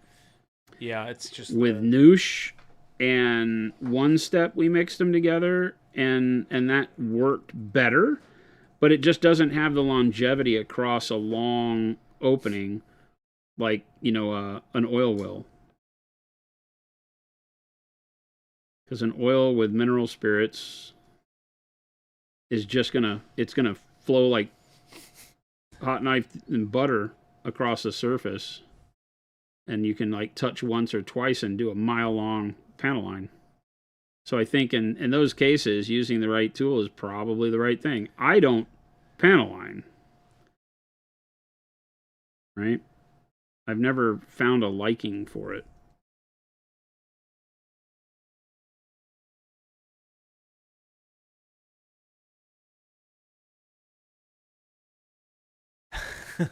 Painting by the Hill. Wish.com non-metallic metal. This feels like a t-shirt waiting to be made. Yeah. We've been calling it no links. When you are trying to go fast, but you're afraid of the process, you can find that you can break it down very quickly into just a few colors and You ever get so into a miniature that sleep is no longer relevant? No. Says Blaring Hale. No, never. Really? I feel Sleep is no longer relevant? Yeah, like you ever never just gotten lost in a project and you're just I get lost in projects all the time, but It's 12 sleep? No, I'm going home and midnight. going to sleep. Whoa. I will say that there are some times where to break off and go home and eat dinner and go do regular things is tough, especially like, let's say I come up here and I paint on a Saturday, and then I'm really into the model I'm painting, maybe this guy, maybe whatever I'm doing. And then breaking off just feels like, but I got to go home and I got to eat. And then, so I will start thinking about it to the point where it's like, all right, tomorrow, what do I have to do tomorrow? And when can I get up here and start painting? Because I'm so into this idea or this thing I've got going on. Dude, sometimes I'll get into it and I'm like, I shouldn't start painting around like 8:30 or 9 because sometimes I will get so into it that I forget. Yeah. But I don't forget to like eat and sleep. Well, there's times where I forget to eat, but never sleep. I'm like, nope, I'm tired, I'm going home. But I might the whole time be like, I wish I was still painting. Yeah. That happens quite a bit. Rob says, will you put white on the quills to do a bright red? I haven't figured that out yet. I'm starting with this dark plum because I felt like having something that was more in the space of purple red gives me the option to either go bright red like the kind of, normal box art style quills on these guys is kind of a red-orange. But it also lets me then look at it and push more to like a plum or purple if I decide that feels better. So sometimes starting with a base tone that is able to move in multiple directions can really open up your possibilities. If you start these quills, if you think, okay, maybe I'll paint them red, and you start with a dark red that is just spot on red, like burnt red, let's say, or even black red. It's a very well-defined red color. Then you're not going to see those nuances. You're not going to see the fact that, you could move it to like a purple might look really cool. Whereas this, the dark plum, done in kind of a semi-thin layer over the top of the blue, gives me the feel of like a plum burgundy type color. Jason. And so now I can feel the redness of it, but I can also see the benefit of the purple. So now it lets me make that decision. This would be a great color as an undertone for red. I mean, it's the red that I use underneath my Blood Angels. Yeah. Right? So my mid-tone red on my Blood Angels is dark plum. So you can turn a really good red out of what I'm doing here. So if you wanted this color red on these quills, you could do it. Right? But you can do anything in between too, right? That's why I'm always saying that if you get used to doing your shadows in a little bit of a color that's off, blues and purples as shadows work great, reds as shadows for greens. You can use complementary colors that way. You can do all sorts of fun things rather than just, hey, I'm painting in blue, so let's do dark blue first, then mid blue, then bright blue. Or the quills are dark red, mid red, bright red. You can do that, but you're going to lose the opportunity for some depth because even this plum underneath bold pyro red looks much better than just a dark red to pyro red kind of a thing. So. Dunbris, August 26th is when the EU site will have set 2. Yeah. And I believe it's some retailers over in the EU too. Yeah. Which is super I think cool. A bunch of retailers already have orders in, but our facilities group over there is on vacation until the 24th because for some reason they give you guys 8 million years of vacation in the EU. So. Let's go back up here. Okay, Red Dude, I think I clarified your question. What's the best way to learn how to paint values, Jason? The best way to learn how to paint values? Yeah, or practice. Sketching, I think, is the most useful tool. And we call it sketching because it's very much like 2D line art sketching, right? Where what your goal is to take these guys aren't primed here, something like this. This guy that has some paint on him, right? Yeah. So if we were going to do this bag, right, that we might take a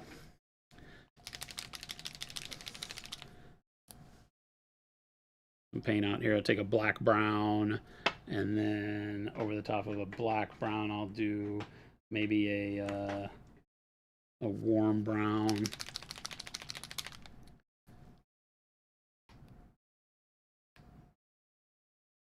So I'll show you what you can do with color. because you can sketch in black and white, obviously, but if you're trying to find value, a lot of people need to see it in color to have it really make sense. Yeah. And then let's take like maybe an orange brown over the top of that. So I'm just going to put out a dark, a mid-tone, and a highlight color here. Black, brown, warm brown, orange brown. Right.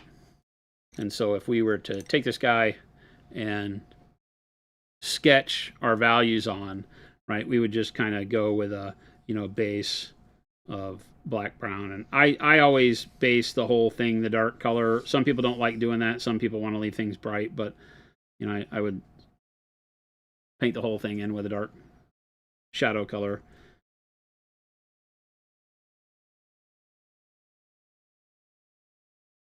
Problem with showing these is I always wind up wet blending because we're going too fast on stream. You just have to deal with the wet blend. Right? But then I would take my mid-tone and I would start bringing the mid-tone down, just very sketch, just very fast style, right? And I would start finding the shape of things, right? So this bag has got little folds in it, little areas where it punches out because there's things inside the bag, right? So I would just kind of come in and follow those areas where it pokes out and some of the areas where it has, folds.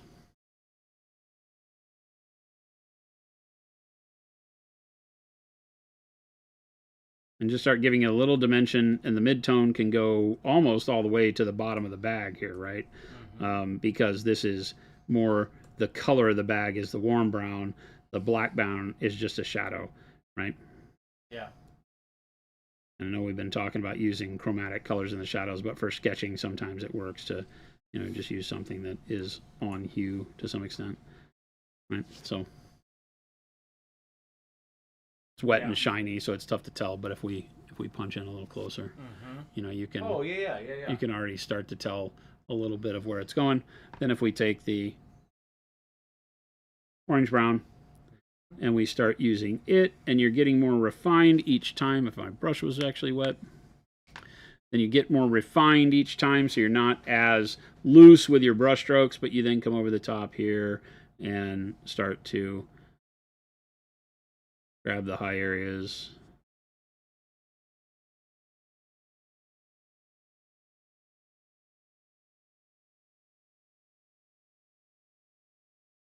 And really what you're looking for is defining where your light is. If my light's just coming from up above, then I just want to hit all those areas where some of this fold pokes back up towards my light.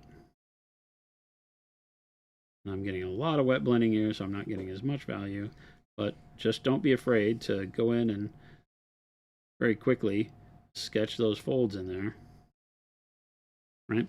And you start to develop where your highlights should be, and then you can continue to just keep working that way. So as we're working super fast and we're wet blending, it's going to give me the ability to create a lot of midtones here. Then I can come back over the top of those midtones and then just kind of focus on the upper areas here. I got a lot of paint on this thing right now, especially right in here. You can see that color's not even coming off the brush as it's already turning back to brown. But you get the gist, right? And then I'm not going to go down as far each time.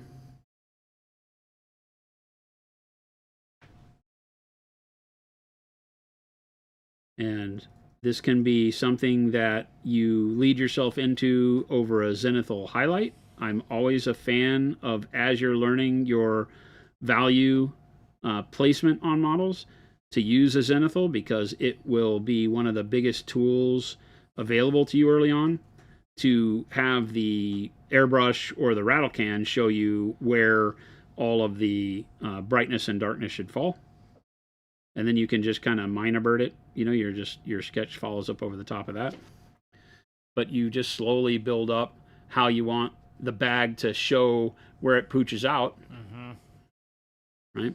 And then now that you have your sketch done, you can come back with all of your other colors, like your mid-tone with the warm brown, and you can say, okay, yeah, then I want to put more of this mid-tone here in this middle band area, and just kind of leave my Black brown at the very bottom. They might come up around this thing a little bit.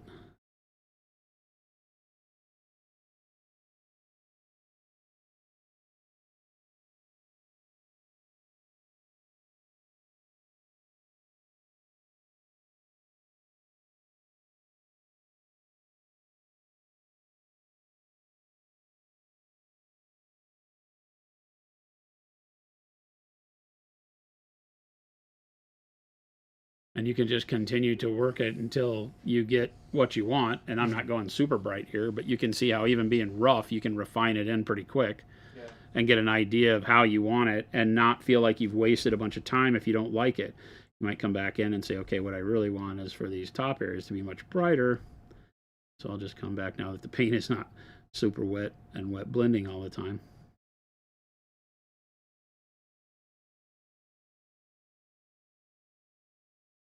And figure out how far down I want to go before I start tapering my highlights to just be in little spots where the thing punches out the most and doesn't give me much else.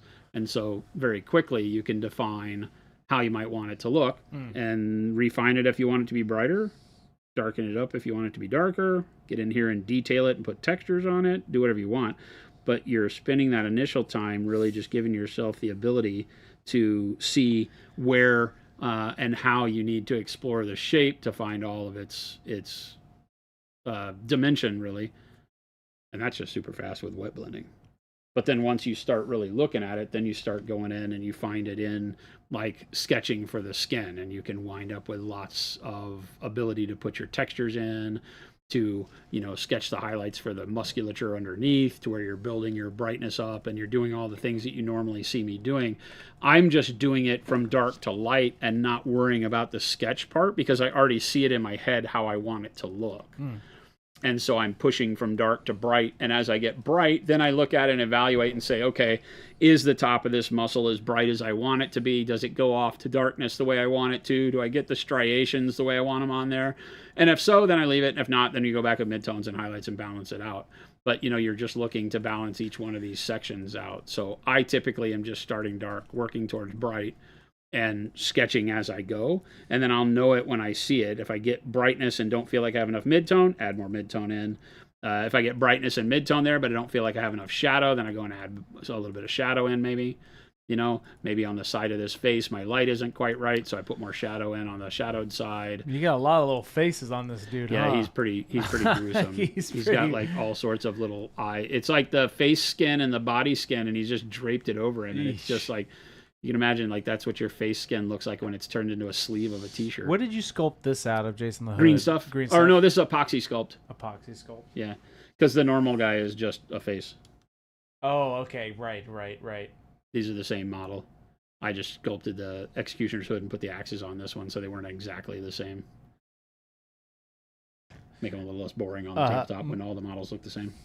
Mart says, "Hi guys. Question, I see a lot of artists to start painting with purple base colors and end up with colors that have nothing with purple.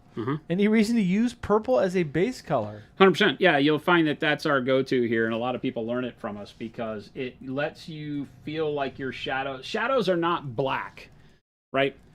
When we shade a color, a lot of times we talk about adding black to the color to darken it up. That'll happen, but it'll start to desaturate it towards grays and blacks. And so you lose a lot of the color and the nature of color in there. Plus, black is a neutral tone, meaning that it is neither hot nor cool. So pure black, dead center, pure white, dead center, gray. When you mix the two together, dead center. They're called neutrals. And so as neutrals, they don't lean one way or the other, which can be good. They can brighten or darken a color without unbalancing the color if you're careful. So they're good mixers. But typically for shadows feel like they want to be cool. And so dark blues, like Payne's gray, dark navy blue, dark gray blue, just dark blue, dark purple. Dark purple has a huge blue component to it because it's purple and red, right? And so it can give you a cool component while also providing some warmth for life on things like skin. That's why I typically use it, is that it's great for everything. My go-to is purple shadows on every model until the model is going to be painted purple, and then we use blue. Like when I pulled down Hulk. Hulk has purple pants. Yeah. So he has dark blue in the shadows as opposed to purple. So the whole model is shadowed with the dark blue because dark blue works as a great shadow for purple, whereas dark purple doesn't give me the same shift in the shadows of hue that makes the model interesting, right? The fact that I go back into a bluish tone in the shadows makes the pants a lot more interesting than if it was just purple, purple, purple.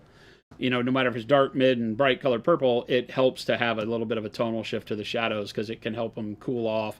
Just visually, your brain is more stimulated by that. And so blue on a model that has purple on it as a main component, and then every other model that you see me paint is typically purple. You know, like if I'm painting blue skin, right, then it's purple. Yeah. Mm-hmm. You know, it's purple as an undertone for blues. And then the fact that the purple is on everything is kind of a unifying factor. It doesn't mean that it can't also be good for like the brown leather, right? Or the bronze armor or whatever it is that I'm painting. It's the purple's still a great undertone for everything, you know, skulls and everything. It works great for all of that.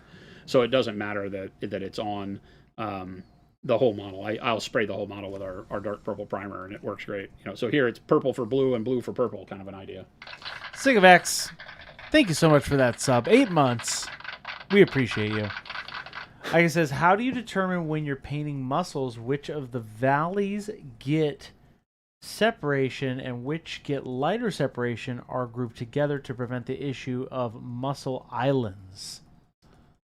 Well, here I pulled out this skin, but you know, in a lot of cases, you're setting up your light source. So in model painting, we can fall victim to the old GW Orc problem where all the muscles were islands of green, and it doesn't make any sense, right?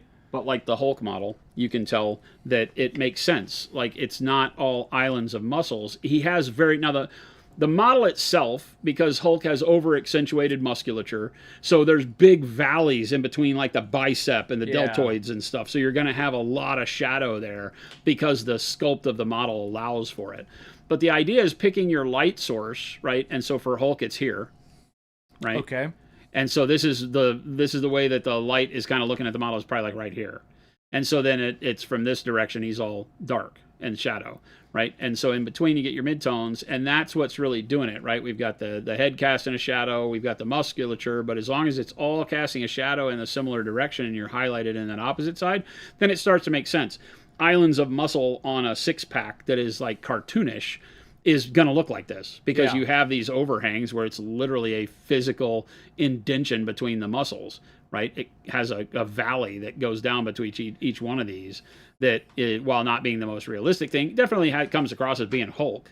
Now, when you have something that is still musculature that is a little more sculpted but isn't quite Hulk, you know, then this winds up being lighter, and rather than having big islands in it, you're really just highlighting. Like the tops of the muscles here don't have as deep of an island as the ones on the bottom, right? But you are choosing to shadow those if the model gives it to you. Otherwise, you lose the dimension of it. When you have, what else do we have here that doesn't have such over dramatic musculature on it? This guy, he's like a Diablo demon. Right? For some reason, even he has a kind of pseudo fat guy six-pack, right? Asmodan, I believe. But, you know, like from here, you're not going to you get the musculature like here where you see the shoulder to the bicep happen. There's a little bit of shading there. But across the top, you lose all that because the light is going to intrude into all of those. So unless there's something here that you really just want to show off like a wrinkle or something, then you're not going to put a lot of shadow there. But, you know, remember that when we're painting models, one of the things that we're attempting to do is make sure that the model looks good on the table, right? That it survives that distance that we're going to find most of these models at. Even when you go to a museum-style painting show, the first time you're seeing the models is from a distance. Some of them have red ropes where you're 3 or 4 foot back from the display anyway, and you're not going to be able to press your face up and hold the model in your hand. So you're trying to, at scale, drag contrast in. And so that's where all of these things start to make sense, right? Because you can see the grouping of muscles, and you can tell, right, what the model has going on, even at the 3 foot. We'd call it the 3 foot rule or whatever you want to talk about. And so you're exaggerating contrast for miniature, whereas when you pull it up close, you might be like, oh God, that's way too dark in between the muscles. But that's not why you're painting it that way. You're painting it so that it has definition at scale, right?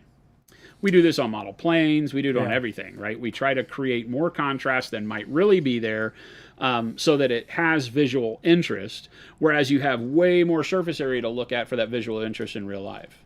And so these will become, more distorted in that sense in some cases. Can you paint them realistically? Sure. You can get rid of that shadows from every angle where the light hits and be more realistic. You're also going to desaturate your colors more. You're not going to have bright, vivid colors as much, because that's just not the way the world works when you're out in sunlight, right? Because it has a diffusing factor to it anyway.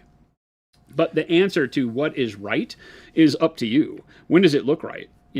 When does it look right? Do you want it to have, dramatic changes in the musculature there? So again, when you're looking, you're looking at the back of your models all the time. So this is a great example. Does that look good to you? And is that representative of what you want your model to look like on the table, so you can get that feel that you've done all that painting? Yeah. Then that's up to you. If you want it more realistic, then you wouldn't have as much shading up in the crevices up here, right? But then I don't know that there's any way to paint this guy realistically. Well, what's realistic when you're painting that guy? Yeah, what's realistic when you're painting a huge golem He looks dragging pretty around realistic to light me. torches, right? But, that's the fun thing about fantasy stuff, is that you can sometimes, in that kind of almost uncanny valley sense, take fantasy figures and turn them into very realistic looking things. And then that's where the fun comes in, where it's like oh my God.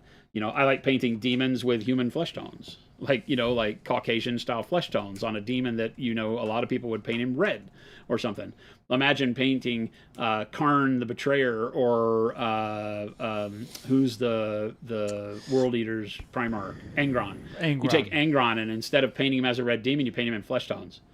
Right? There's some uncanny valley stuff that happens there, where you're like, okay, more realistic highlighting on something like this creates an almost bigger sense of unease than if you were to over accentuate it. The Hulk, you can imagine painting the Hulk in realistic Caucasian skin tones. I don't know why that would look so silly in my head. That guy in 40K made the great clean one. Yeah. And he shaved it all, filed it all down to where it was the great unclean one, but it was like a bald baby. The great looked clean like one. Buddha. Yeah. And that was very disturbing. It was way more disturbing than the same model as Nurgle, with all the gross pustules and blood and sap and all that stuff coming out of it, right? How did you learn all this, says Asmo? I get no one is a master in a day, but it sounds like something an art professor would say, or no, I just am amazed. How did you learn all this, Jason? Man, this is just 45 plus years of making Practice? It work. I just paint, man, and I failed my art classes. I didn't fail. I dropped one of them and I got an incomplete. Well, I got an incomplete in the one and I got a D in the other. So, but I only took 2 art classes ever, and one was in high school and one was in college, and I hated them. I didn't like the formality of art and learning art as a formal base thing, where you had to be like, okay, and now it puts the lotion on the skin. Art feels to me like an exploratory chaos. And I always loved that. I always loved that, I could build the model by the instructions, right? Because I've been building models since I was like 8 years old. So you put the model together, and even if it was a monogram, snap tight, F4U Corsair. I think it was one of my first models I built. So I built this snap tight model and got really mad at it because the wings were supposed to fold and they didn't. I broke one. It was a horrible experience. But then when you get to the painting part, as a kid, I was incapable of applying paint in a way that made it look like the box. I just couldn't do it. I was 8, 9, 10 years old. I didn't have the patience to paint like that. Yeah. I just wanted it to look like the box, And so it was frustrating painting early on, like it is for a lot of people later on when you want to pick up miniatures and start painting at age 40. You're going to be frustrated because you can't make it look like the box art. So for me, I think I learned the chaos of art through the inadequacy of my own capabilities at the time. So I just learned, okay, what can I do with the skills I have? I wasn't smart enough to ask that question, but that's just what you did. As a kid, you just had to be happy. You either gave up, like some kids do, or you just had to be happy putting paint on the model, right? And so that's what I did. And then as I had fun doing it, it kept me doing it more and more and more. And I started asking questions. I started looking at it because, I'm older than the internet.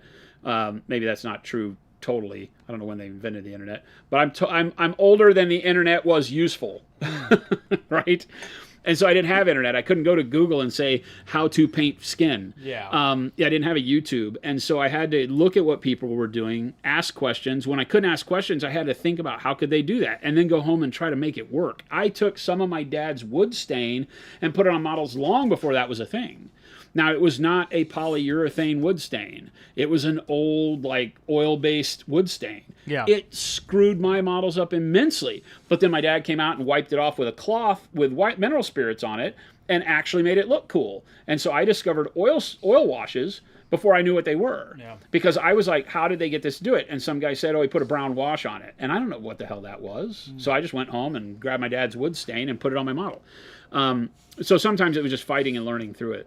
But I think the beauty of it all nowadays is that we have so much information that's available to you that you can find somebody saying something about a relevant subject to you in painting. Take that, not at 100% face value. Take it and explore it. What I say, what anybody else you see on the internet, take that, make a mental note or write it down or whatever, and then go test it and provide your own chaos. Because I think the beauty of it is that you might twist what I say just a little bit. You might remember it just a little wrong and get a beautiful result, right? So again, I'm a big fan of not doing it by the books. I'm a big fan of saying what looks cool, do that. So whatever looks cool to you, do that. And then if you see what I'm doing and you want to mimic it, hopefully it puts you on a good road to finding your own chaos and enjoying the hobby, because there's so many ways to paint. And there are so many spikes to be painted. There are so many quills on trolls. Jason, it's a lot of spikes, but it looks good.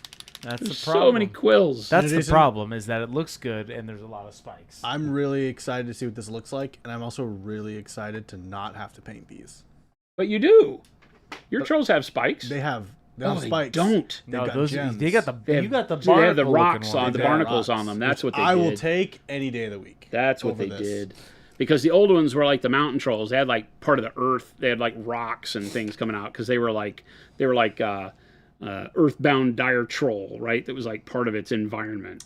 Great White Tower. I have a great video on our brush soap and our goop and how to clean your brushes. Check this video out right here. Bloopy. Bloopy. Hit that link. That'll give you the whole bit. We recommend that you clean your brushes after every session. You should do that. Philip says, I think Gabe's are worse. 100 crabs and barnacles sound awful. No, the thing with spikes though is that because they're cylindrical, you can kind of it's like trying to paint around the whole thing is annoying. Yeah, That's the most annoying part. That's why I say the base coat is the worst, because the base coat has to hit the whole thing. Once you get this dark plum on there, then I can just start hitting the tops. The easy part becomes next, because I can hit those and not worry about it as much. This is a lot of spikes. I need you to shut I'm starting up. to think You are about, not I'm trying to think helping. about this army, and I was positive at first. I was really a positive light for you, but then Hush, man, I'm nearly done. It's taken 2 hours. How many of these do you have? A lot. has 50. Oh, Well, now, not all of them are big dire trolls, and the dire trolls are obviously the worst with all the quills, but some of them have even more. So there is that. That's So okay. I might be running a lot of the frogs, because the frogs have exactly 0 quills. Panic Bomb, I do not clean these brushes. I clean my brushes. So we know he can do it. He I just clean them very well, refuses actually. to do it. Brent, the programmer, 1 year, baby. Brent, I saw in Discord that you got your set too. I hope you are enjoying them, my man, and thank you for that 1 year of subbing. We appreciate it. 1 year of subbing. Oh, you said it. It was fun. I thought it was fun. I'm sure you did. Don't look at me like that. Philip says, it's kind of silly, but every time I look at a model wishing I could paint that well, I think of that a year I want to start thrashing Bonzos now from the boot to the head skit. So that wasn't Phil. That was that chai Oh, cat. that chai cat. Uh-oh. It's very confusing. Oh, my goodness. That's so close. Yeah. Have you not realized that before? No. Okay. Just right now as I was reading it, Yeah, I was reading. We just read Philip's comment. He's done and that I saw- before. I He's done saw it before that. where he's attributed something to Philip that was that chai Hey, that chai cat and Philip. because he's that old cat. why are you worried about all the quills? We all know Jason won't finish painting this army just like the rest of them, says Vipus. Whoa. Those are some fighting sorely words. mistaken, my friend. Those are some It just fighting takes words. my time. The one thing that you have probably noticed about the Warmachine stuff is that I have ADD. I have Army ADD because I'm so stoked to be playing again. But the same way that, like, at lunch today, Jordan was like, wow, we've been really consistent with this. For 2 months, we have gone out every Friday night and played Warmachine. So we're committed.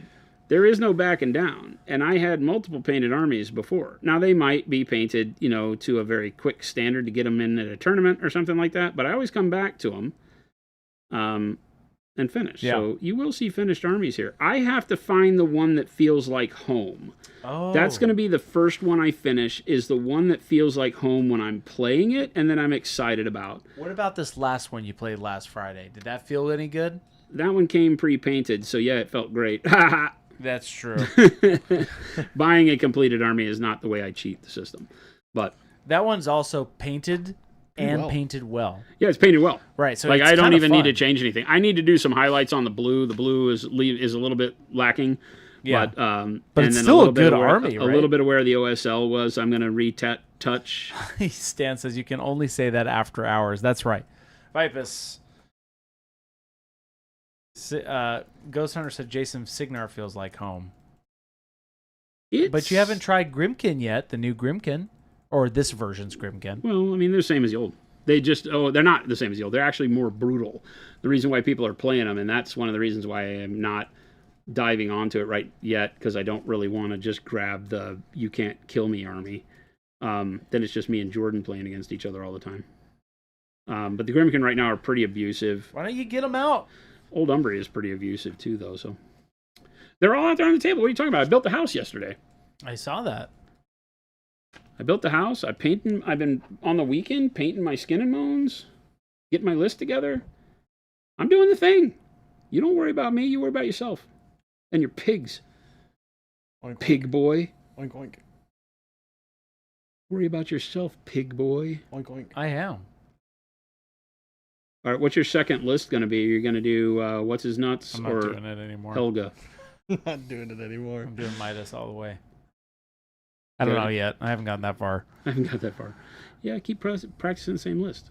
You get the flow of the That's game. kind Because of there how were I'm some feeling things it. you forgot against Frigid that would have helped you tremendously.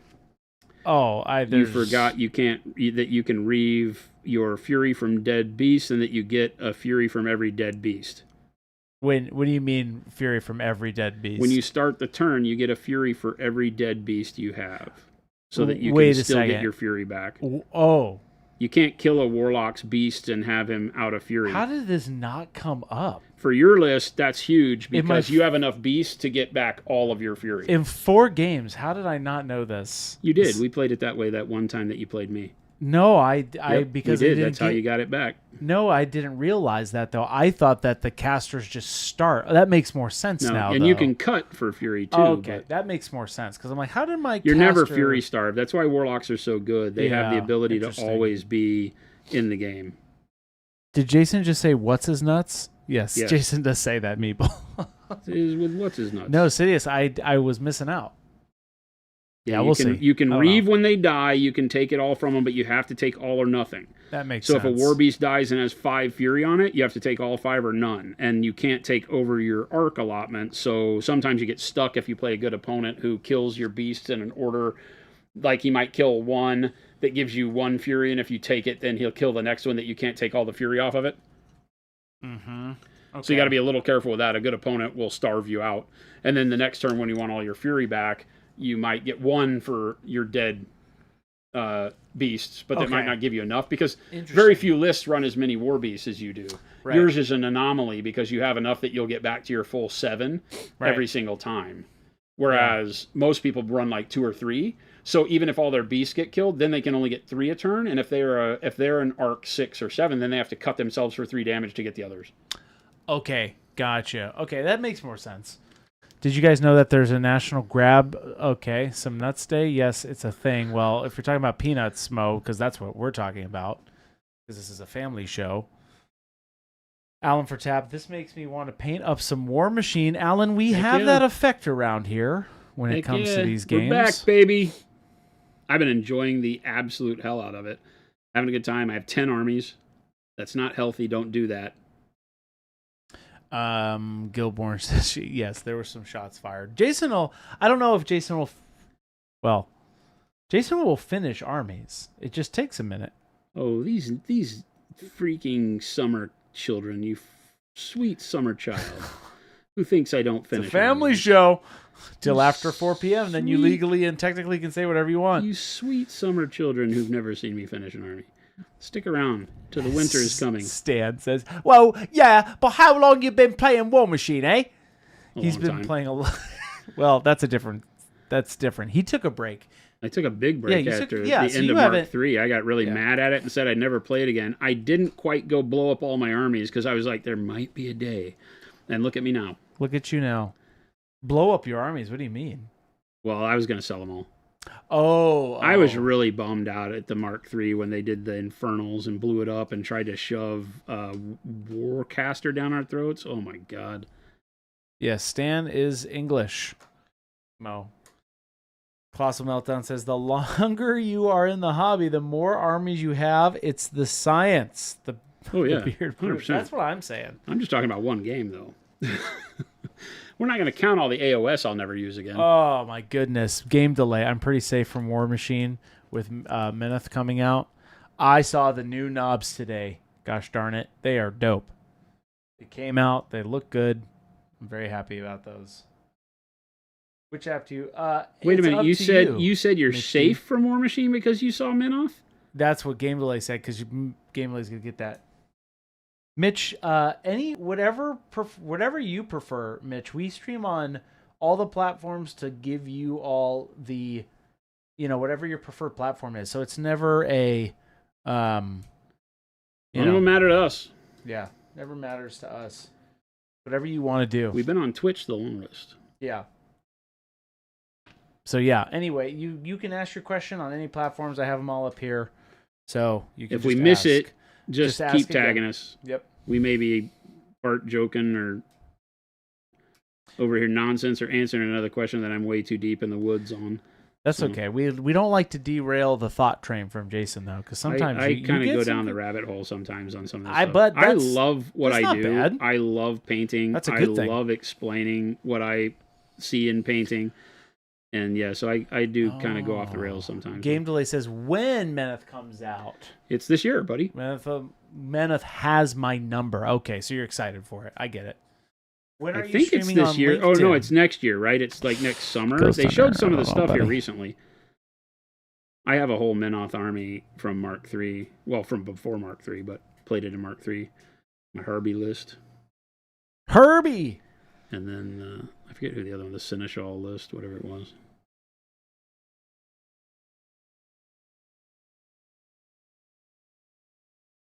What, was there a question baked in there somewhere, Chris? You No. were asking? Nope. They were just asking. I'm on all of them. Just want to make sure. Yep. Yes, Mitch, you can ask. No, that was the question. But yeah, you're good. Mitch D, like I said, up to you. Your preference. Soon to be LinkedIn. No, we're not. 2057. 2057. Okay, good. That's beyond my time. Oh, Jason, don't talk that way. Dude, I told you how we're old cutting will your I head be? off and I'll putting- be 21 years older. That's 77 years old. Do you want me sitting here don't answer this question because I know everybody's answer. That sounds awesome. 77. Can you imagine if I'm sitting here painting models at 77? I mean, you'll be Great. painting models probably till the day you die. Right? I would imagine so. I hope. That's what, God willing, right? Who That'd be the way I knows? want to go. Yeah, heck yeah. Is just send me out with a paintbrush in my hand, Put a daisy in the other. with a daisy in the other. No, it's I'm holding Death's hand in one and a paintbrush in the other. There you go. No, TK Prince, I believe Jason bought these from a box. What's that? These trolls in particular? Did you buy these? Yeah, this one comes from, I can't tell you which set, but yes, these are all from the individual sets that they make. TK Prince, and welcome in. I'm glad you're over here and hanging out.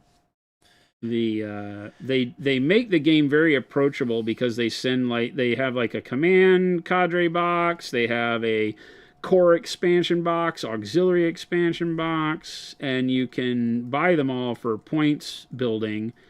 And if you buy, most of them have 4 boxes, and you'll get 1 FA of all the units you need. Generally, they might have some have an additional caster or 2 that aren't in a box, like Crix. If you want to get Denegra, she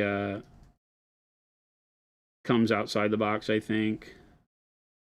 Or maybe it's not Denegra. Maybe I forget what her name is.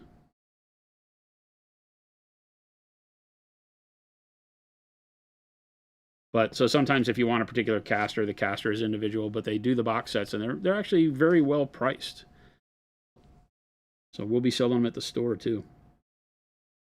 Colossal Meltdown says Jason will be like Wolverine doing it till he's 90. Could be.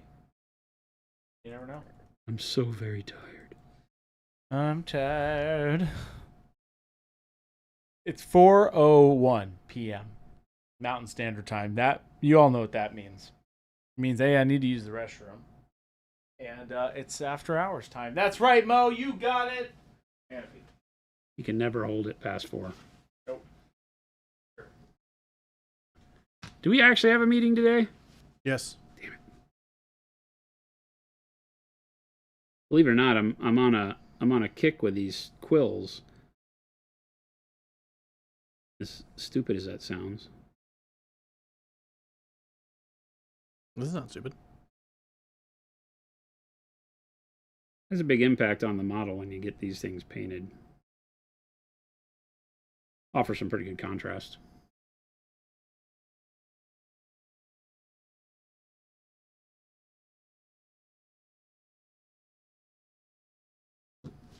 Trolls are my longest love in Warmachine. Circle is number 2. Both Hordes armies in the Warmachine factions. I don't know if I have one that really feels like home. I like the Gravediggers from Signar a whole lot. It's the first army I bought in Mark IV, and I like the Gravediggers a lot. I got my ass handed to me, excuse my French, by Gravediggers on Friday night, and it was a really, really interesting list. Just brute force Kane. But that new model feels abusive, so I definitely think I would run that at a tournament, though.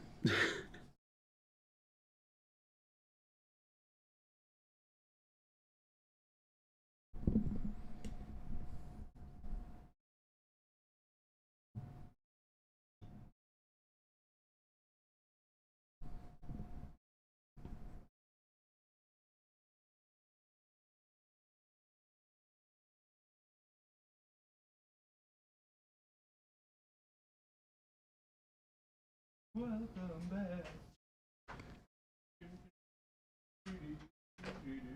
Welcome back. You don't know that song at all.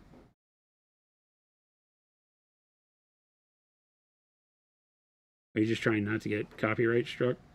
Yes. Okay. Welcome back. Welcome back. I'm back. And it's 104. 401. No, it's 104, Jason. It's 401. Check it's actually 404. Look at the clock. 404. I just said that. 404. No, I was just trying to get you. Dun, dun, dun. Technically, in Hawaii, it's 104. Nobody here even knows. Sugar Rush, nobody even here knows who Cotter is. I sing that every day on stream. Cotter. Welcome back. I had that song on repeat for a long time. Welcome back, welcome back. I do, says Linus Rex Studios. Chris went to the bathroom. It must be time for a giveaway. Vipus, that's not how it works, but you're close. Did you remember to remove Vipus's name from the... Oh, Vipus, I'm sorry, you're banned. I feel like they were mean to me today. Mean to you? Yeah. Why? Oh, you mean from where? Where were they mean to you? Let me record it in the books. Giveaway is on the 12th, says Sugar Rush. You don't know that.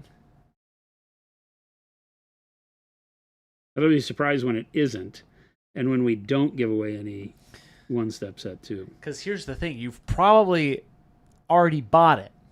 That's the thing. So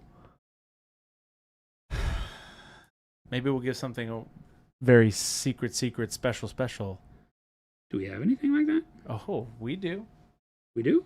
Yeah, dude. We got a lot of that stuff. What do we have? Confirmed. Frigid says, confirmed I will be showering on the 12th. we got a lot of cool stuff around here. Maybe we'll give something away that Frigid said he won a giveaway in the shower. Yeah, that was the whole thing. When he won the first one step. He was in the shower with the phone out of the shower, typing with one finger. Gilboard says set 3. Give us a minute, Gilboard. You know, if I had them here, I would already be showing them off. We had a spy in the studio yesterday, and he got to learn what is in set 3. A spy? Yeah. Ryan's buddy. Oh. Interesting. Indeed. Ryan. And they were asking. Indeed. So I humored everybody and gave them the color listing for what's in set 3. The Maging VHS. A spy? Set 3, you say? No, we're not giving away set 3, but maybe. Longward TV, welcome in, Raiders. No, we're not giving away set 3. No, we're not. It doesn't exist yet. Yeah. I know what the colors are, and it begins development this week. What's up, Raiders? Okay, well, that's good. When we get to see these is the 1,000 questions we're about to get in the next 5 minutes. Yeah. We're going to see these. Give us a minute. Next level painting. What's up, Kenny? I might be able to let you know. What's up, Kenny? Not with that attitude. I might be able to let you know that in set 3 is a little known color that is some people's favorite called Jade. 1 second.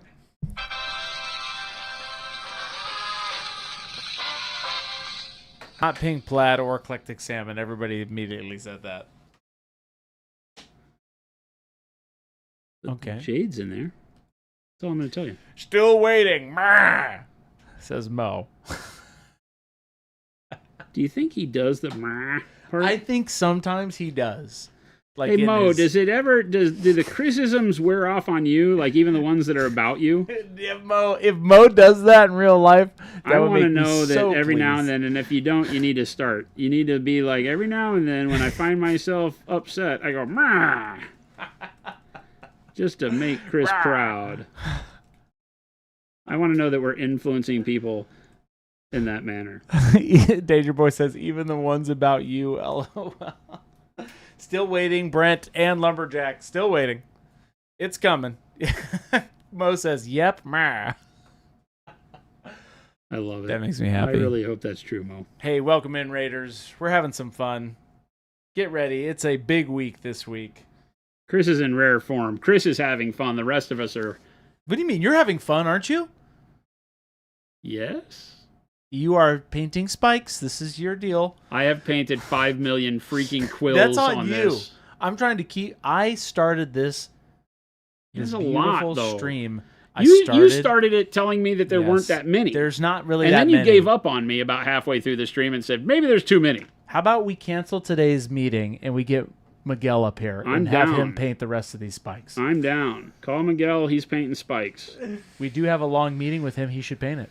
I'm being serious, actually. We're ready to do this. Chat, we've told Miguel that one of these days he's going to get up here and paint. Would you guys want to watch a painter who has never painted in his life paint something on stream immediately? I think it would be key. Like I think we could get him to paint something really cool too. We could. I think Miguel would do it. 1 second. I'm panning. Oh no, they went the wrong way. Oh gosh. Oh, there it is. Dude. This dude, I got bear with me, chat. I gotta figure out my thingy-mabobber. At least though, which is actually nice, the hidden thing about this motor is that the AC jiggles have gone away, which is actually great. because here in Arizona, our whole AC just works nonstop. So I'm actually very happy with that part. Really throw off who you're meeting and be painting. I'm saying though, dude, let's get him in here. Could be hilarious. I'll put him right on the spot. It's our creative marketing meeting, so we can't really miss it. We have a really cool commercial that's coming out this week. That's right. When does that go? Does that go Wednesday at launch? Wednesday. Yeah. We could do it a little I'm excited early, for as simple as it is. It's so hilarious. I guffawed. That part always got me because that wasn't scripted. What's that? When Jose's partner. That's my only little hint for you, chat. Wink, wink. That was good. Chris, are you going to make a Chris framework miniature? What? Huh? Meeple, you're on something. Who's smoking what here? Kierquin says, "Damn, you have a sidekick talking head. Been a while, Slow Fuse. I know, but he paints really well. So, of course." What? I have a what? Yes. Oh, You have a sidekick talking head. Been Gabe? a while. No, he paints well. My sidekick paints well. His name's Jason. Wow. Hold on. Oh, are we not on the same page about this? Oh, there's a huge conversation coming up. Your after this. sidekick? Yeah, Jason's my sidekick. Velvet, we're in Phoenix. We live in a spaceship made of AC units. Basically, yes. We have to, or we die. there's no difference. No. It's either have AC or fry. This No. week's going to be pretty nice. No. Yeah, it's gonna be high 90s. No. Yeah. It is actually gonna be a little bit nicer. 95. Yeah, that's my age. What do we think, chat? We got dark plum on there. Yeah. Do we push it towards reds? Well, that was the whole plan. Wait, when you say push it to reds, what do you mean, like finalize it with this next step towards reds, right? Not when you say push it towards red, that implies another stage of what you did. Yeah, I think you should redo it. Make it green. Reprime it. Oh, they need to be green? Gabe's fired. You could do green from dark plum. Move to Twitch. Hey, beginner question. Looking to do tau and purple for main color. What color primer would you use? Tau and purple for the main color. Yeah. What color primer? Well, I use black, and then over that black, I would probably do something like what color purple? Yeah, like a royal purple. Yeah, Mitch, what are you thinking? Or like a plum. I think that after I did the black, I would probably go with something like dark navy blue or dark blue. Oh, are you going brighter than this, Jason? Or are they intended to be a little bit darker? What do you Because mean? this looks good. I'm doing burnt red as the first red, so I can get a feel for how I like this. The first red. Oh, Well, Chris, there's going to be 3 colors on each of these. You know how I teach. that's true. There's a minimum of 3 values, which usually means 3 colors. It can be 2 colors that you just thin and apply differently, but there's going to be 3 colors on every one of these. That's true. But I'm taking the burnt There it red is. first, very thin, Yeah. so that I say very thin. I got to remember, not everybody knows what that means. Very thin, yes. It's not super thin, right? It's not going to spread out on the model like super watery. right. But to give you an idea, it's like this, Mm. right? It's on. You It's can not a still glaze see yet. through it, Yeah. but it's a heavier glaze. It has a lot of color to it, a lot of punch. Haley says, "Make him a go plum. Make him solely from Monsters Inc. Ink themed." Oh yes, he does have. Okay. Oh, trying- like Sully. Yeah, Sully, right. Sully Monsters. This guy does look like that. Oh. I see what you're saying. He's got like the purple fuzz. For a second I'm like, does he have spikes? But no, he just has fur. Yeah, the fur's just animated weird. It's in big clumps.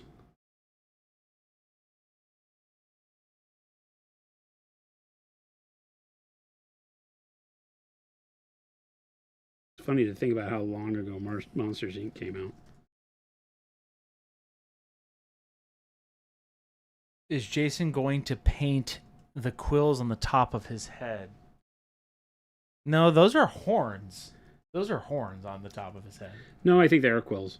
Oh, I was trying to help you out, I wasn't Jason. seeing them. So yeah, I got to do All that. right, Miguel's here. Are we doing this? Lumberjack said, I'm almost done with my challenge model. I need to dry brush. Okay. When did you start it? Yeah. Like during the show? We have been painting for a long time. 2 hours. What are you talking about? Long time. That is a long time, Jason. He has eyebrows too. You're going to paint his eyebrows? Well, they're quills. Oh, really? Oh, I see. Yeah, I see him now. Like 5:30. Okay, you start at 5:30. Okay, Lumberjack. You're going for it. Okay. Just go for it, man. Put paint on the model.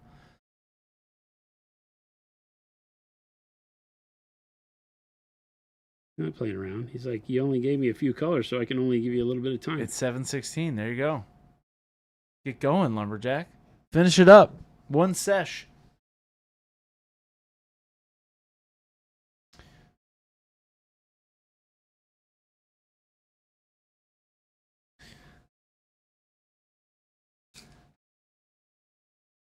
Hey, Miguel, how you doing? Pretty good. Miguel, take a seat. Lumberjack, for you, not the right time. Lumberjack, MST is the only time we go off here. You know that. Monument Standard Time. Universal Sanity Time. Monument After Hours. We are technically, Bill Reiser, we are technically in the After Hour portion of the stream. Remind me of the trolls from Warmachine. Not sure anyone ever painted them. Reminding me this is the troll. These are the trolls from Warmachine. K.R. Quinn. These are them. These are them. These are the same ones, I believe, that you're talking about immediately. This is Warmachine Trolls. This is them. This is Clanger. Oh, old ones. This is Clanger? Clanger, yeah. That's why, like, I didn't like the Brine Bloods, because the Brine Bloods were too... I didn't really like these guys when they first came out either, because they're too put together. They feel like, you know, like they're wearing nice clothes, they got weapons galore. They don't feel like the hodgepodge creels with Madrak being mad. And so I wasn't really into it. But then I started looking at them, and I'm like, okay, some of them are really bitching. I'm going to do them in a desert scheme for the basing. For these guys? Yeah, I'm gonna do I got some cactus bits to put on the bases because they're supposed to be jungle, but I'm gonna do them in like the ones that have clothes. The clothes are gonna be all like desert browns. Oh, that's cool. And things like that. I've been liking the desert vibe lately. After talking with you about the pigs, I was like, oh, that would be really fun. This would look good with this blue too. Yeah, because I'll do like a like a khaki sand color will really offset the blue and the red, which I think is cool. Lumberjack says, I feel like I utilize the three colors in a lot of different ways. I got some cool tones on the base and a few different metal tones. Nice.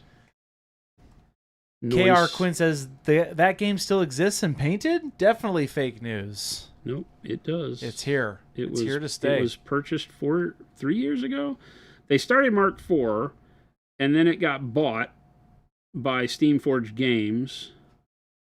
And recently, as in yesterday or the day before, Steamforged Games changed their entire website from Steamforged Games to Warmachine GG. It's Warmachine GG.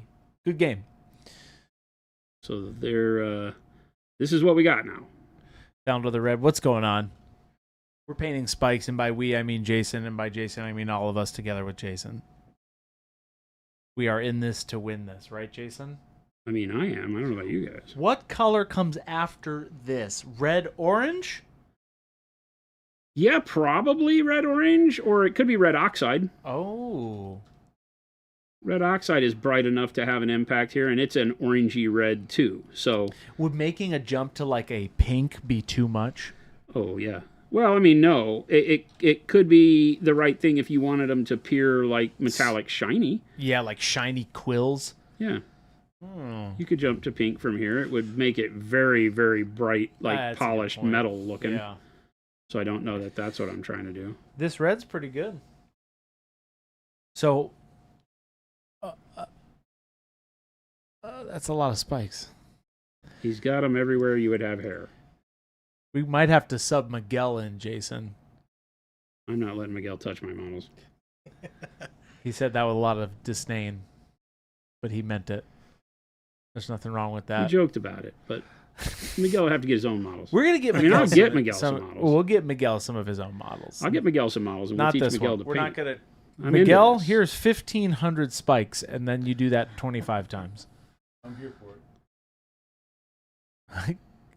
KR Quinn says, "I'm just kidding about. I do remember unpainted minis and felt terrain never caught my attention. I don't think it will have much impact going forward. What's that? The game. I'm not sure. KR Quinn. Never caught. Okay, I don't think I have much impact going forward. What? Oh, Philip says hi, Miguel. By the way. Hey, Phil.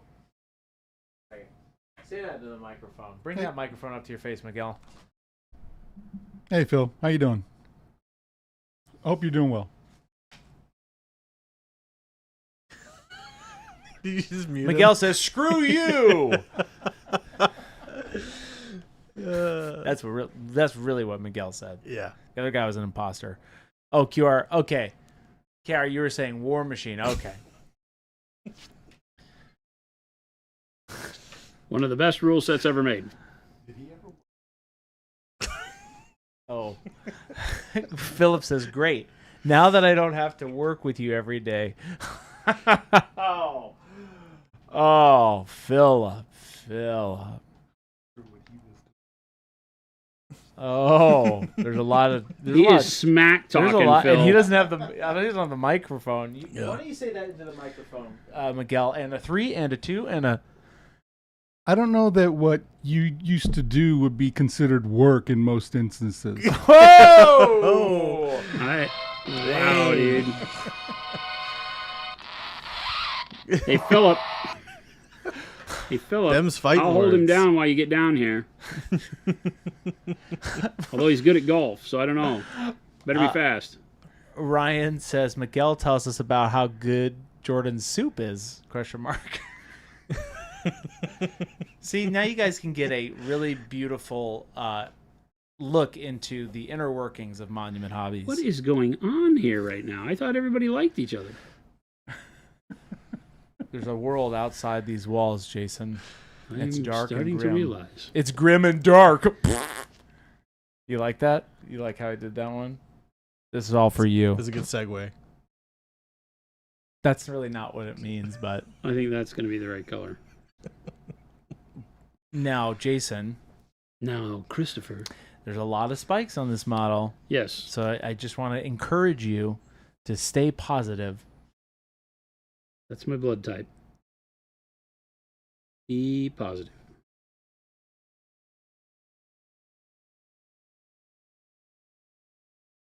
Do you have a monumental shuttle that drives between all 6 buildings you all have, says Danger Boy? No. That's hilarious, but I no. like that. We could invest. We only have 2. And pretty soon I'm never going to leave this one. That's my True. story.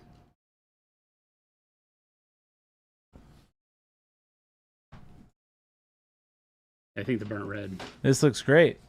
I don't know how much the camera is picking up. The plum under the burnt red is really working I can see well. it. Yeah. The plum under the burnt Yeah. the burnt red works really, really well. I think with one more color over that, that's going to look cool. Yeah, just a touch of highlight with like orange red or red orange. Assidious, yes, we're getting company mandated segues. What? You know, Don't listen to anything he says, Chad. Sidious says not a shuttle, but Chris is probably looking to procure a great segue for that duty. Absolutely, we're always trying to innovate here at Monument Hobbies. We're always trying to be efficient, and we're always trying to come up with new processes and new beautiful things, like transporting our people from building to building. You know, Nobody but you and me go from building to building. Gabe doesn't. Well, a little bit. yeah, Jose, Jose does, yeah. lots of people. Jose has a big, beautiful red truck. It is a big, beautiful red truck. It is a big one. So Jose's not trying to segue anywhere, I don't think. I could see Jose now that we got him into a cowboy outfit on a Segway. How do we get that to work? How do those two go together in the most, like, in any remote way? How do those go together, Chris? Miguel? I need to. Okay, you know what Here we we need to go. do? I want a GoFundMe started. Oh, no, it's a Kickstarter, A Jason. GoFundMe started for Chris Okay. to have a To get a real Segway? to have like a scan or a autopsy of your brain, What are you talking about so right we now? can like figure out what it is that makes your thought processes tick. Are you trying to offend me? No, not at all. What are you trying to say, Jason? Tell it to the Don't world. ever know what you're trying to say. I want just- to know what makes your Maybe brain tick. if you would listen, Did we get let's good? get to the root of the problem. Did we get good gifts at our wedding? Because I don't remember. We better have gotten some good gifts at our wedding. Maybe if you would all just listen to me, and then everybody immediately goes, "We have to, Chris." Blah blah blah blah blah. There comes the chatters. We have to. Kenneth the Red. It's for science. Yes, I've always said I want to be one of the bodies in Body Works with my brain all segmented out. There you go. See, it fits. Yeah. See, I would totally do that. So he gets offended, but he's actually signed the part of his license that I makes this am. come real. I am a donor on my license. KR Quinn says, I can auction my old tiny bottles of PA. I'm assuming they're big bucks as collectibles, right? You could. 100%. Why not? Do it. Fetch millions on the open market. Depending on what colors you have. I want one of the fungus coffins and have them grow a tree out of me. Danger Boy, I know what you're talking about. The Fungus coffins? No, they it's do like that thing where it's like planting the a bag. seed, Yeah, right? it's the bag. They put basically you in a root ball of a tree, and then Yeah. the tree just eats you, like nature. Miguel was telling me all about it. He wrote a book about it too. Is that true, Miguel? No, Close. I was close. It was very close. a little bit different, but Composting. But the Thank you, same. Mo. Miguel, Oh. did you write a book about this? for the record, no. Okay. Yeah. What about off the record? I write a lot of things. Off the record? Then I read them he's as truth. I write a lot of things. He is a very well written man. This is the after hours portion of stream. Welcome in, everybody. We If gotta you are stop new soon. We have here, a meeting. we are just about to wrap up in a little bit. I pitched that when you came in, Miguel, instead of having our meeting today, that you should blind paint a model on stream. But it's not going to work. Define blind paint. I mean, you tell me. We could put a blindfold on them. We could do a blind paint. We could be a myriad of different things. You should hear about his diet book, says Ryan. I believe I've heard about this diet book. Only eat the delicious stuff?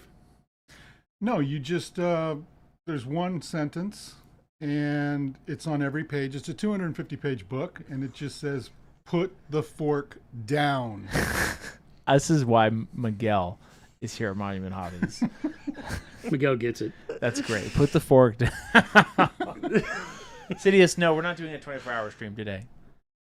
Miguel, what if all you do is eat foot-long hot dogs? No fork needed. No fork needed. Yeah. You guys I'm don't saying, eat your that- hot that dogs with a fork? The instruction book is bad. If you eat a hot dog with a fork, you are a psychopath.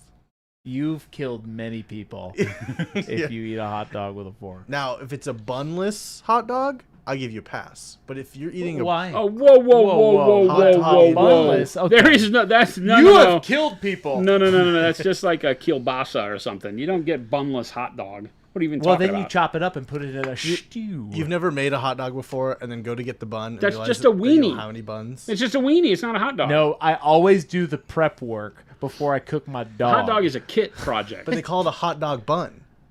Yeah, But you would do It's a the bun prep. for your hot You would dog. do the No. It's you the do the bun work. part of the hot dog, not the bun for your hot dog. Oh. You would do the As work. if the hot dog is its own beforehand. singular other thing that you imply that you put in the bun. You would have done the research and development to know that there are buns in the house before you cooked the hot dog. Sometimes Hey, you there's just a don't good know. question. If Miguel is great at writing books, can he write the Monument Hobbies painting book? Miguel, you want to be my editor? Sure. There we go. There Done you go. deal, chat. A children's painting book. Pick the brush up. Everybody paints. Everybody Paints is a great name. Sausage versus brat versus hot dog. Hot dog Where did on you slice hire of these bread, one dudes? step up from a wish That's a great sandwich. question. The internet. KR Quinn. I hired Jason. What was it about? Like 4 years ago? 5 years ago? is A when we wish started? sandwich is where you have two pieces of bread and you wish you had some meat. Bow, bow, bow. I can't believe. That's one of the best. That's one of the best intros to a song, though. I can't believe you have cooked a wiener Yeah. without knowing there's a bun in the house. Yeah, dude. And didn't have an intention to cut it up and put it in a stew. Well, usually it's that I go to get a bun and the buns aren't good anymore. Well, then, like I said, there's research involved. You had Well, to do the prep work. I was hungry. Kara Quinn says, where do you hire these dudes? That's a great question. I was So, just getting to that. There's a program in Phoenix where if you Yeah. help the homeless, you get Homeless. you get tax incentives. And we have a lot of tax incentives. Hey, now I got a home, baby. Hey. Hey. Now I'm living the high life. Thank you, Chad, for putting up with our nonsense. Who puts hot dogs in a stew? Nobody. That's sausage. I just wanted to say stew. You ever done hot dogs and mac and cheese? Mitch says you're now a true fan with the Blues Brothers pickup. Yes! I'm old. I get these references. A bow, bow, wow. It's a rubber biscuit. That is one of the best albums of all time, by the way. And that is one of the best songs of all time. We're on a mission from God. You just got to get the album because their music is absolutely incredible. Incredible. Do you have kids? You always have hot dogs without buns. They're just wieners. Beanie weenies, exactly. Hey, man. To whom's their lee. To whom's their own. You shall be amazed. You'll be amazed what you'll do with a hot dog when a toddler is involved. Okay, I take it back. You're right. You know what? God bless America. That's all I have to say. What? Eat your weenies the way you want. Do you? Boo boo. Did you just say boo boo? Yeah. You boo boo. Do you? I use that all the time. Boo boo. No. You said that wrong. This is not a question. No. Do you? No. Boo boo. No, it's not a question. Could be. Oh, he's dying again. Let's bring it back. No. Chris, did you order batteries? Back into the room. Did you order batteries, Gabe? Why would I Let's order bring batteries? it back into the room. You're You right. are correct there, I'm so sir. And what sorry. else? What was your childhood like? Don't ask him. I had hot dogs. Don't Hot ask dogs him without that. They're gonna buns. start Hot dogs talking without about the whole buns. beanie weenie thing again. It's going to go horrible. We don't need to be talking about their childhood. What else could we talk about today? I'm really happy for all of you. I was feeling good until I had to sit in a room with these retards for about an hour. Oh my goodness. Yikes. Here we go. You know what? Don't talk about my friend Miguel that way. Not my friend. Everybody, thanks so much for hanging out, watching some paint dry with us. We always enjoy having you around. If you came through on one of the raids, make sure that you hit that subscribe Yes. or follow button, depending on the platform you're watching from. Remember, we do this Monday through Friday from 2 p.m. to 4 p.m. Monument Standard Time here in Phoenix, Arizona, live Thank you all. from Monument Hobbies HQ, our 6th building. Building number 6 here in Phoenix, Arizona, where we do not use segways to get around. That'd be awesome, though. You'd And melt. Great idea. You'd melt. No, that's building number 7. You'd melt. But we'd love to have you back here, so make sure to hit the follow button. And check out the link that Chris put in chat. You go there, it'll take you to the landing page on monumenthobbies.com, where you can find all the amazing out-branching links. You can shop the store. You can check out our EU store. You can find our learning tab, where we have all of our tutorials, our YouTube channel, back to all of our socials. We'd love to have you part of the family. Make sure to check out the Discord and hang out. And stick around. Chris is going to find you somebody to raid, hopefully take your hobby off into this lovely Monday evening. That's right.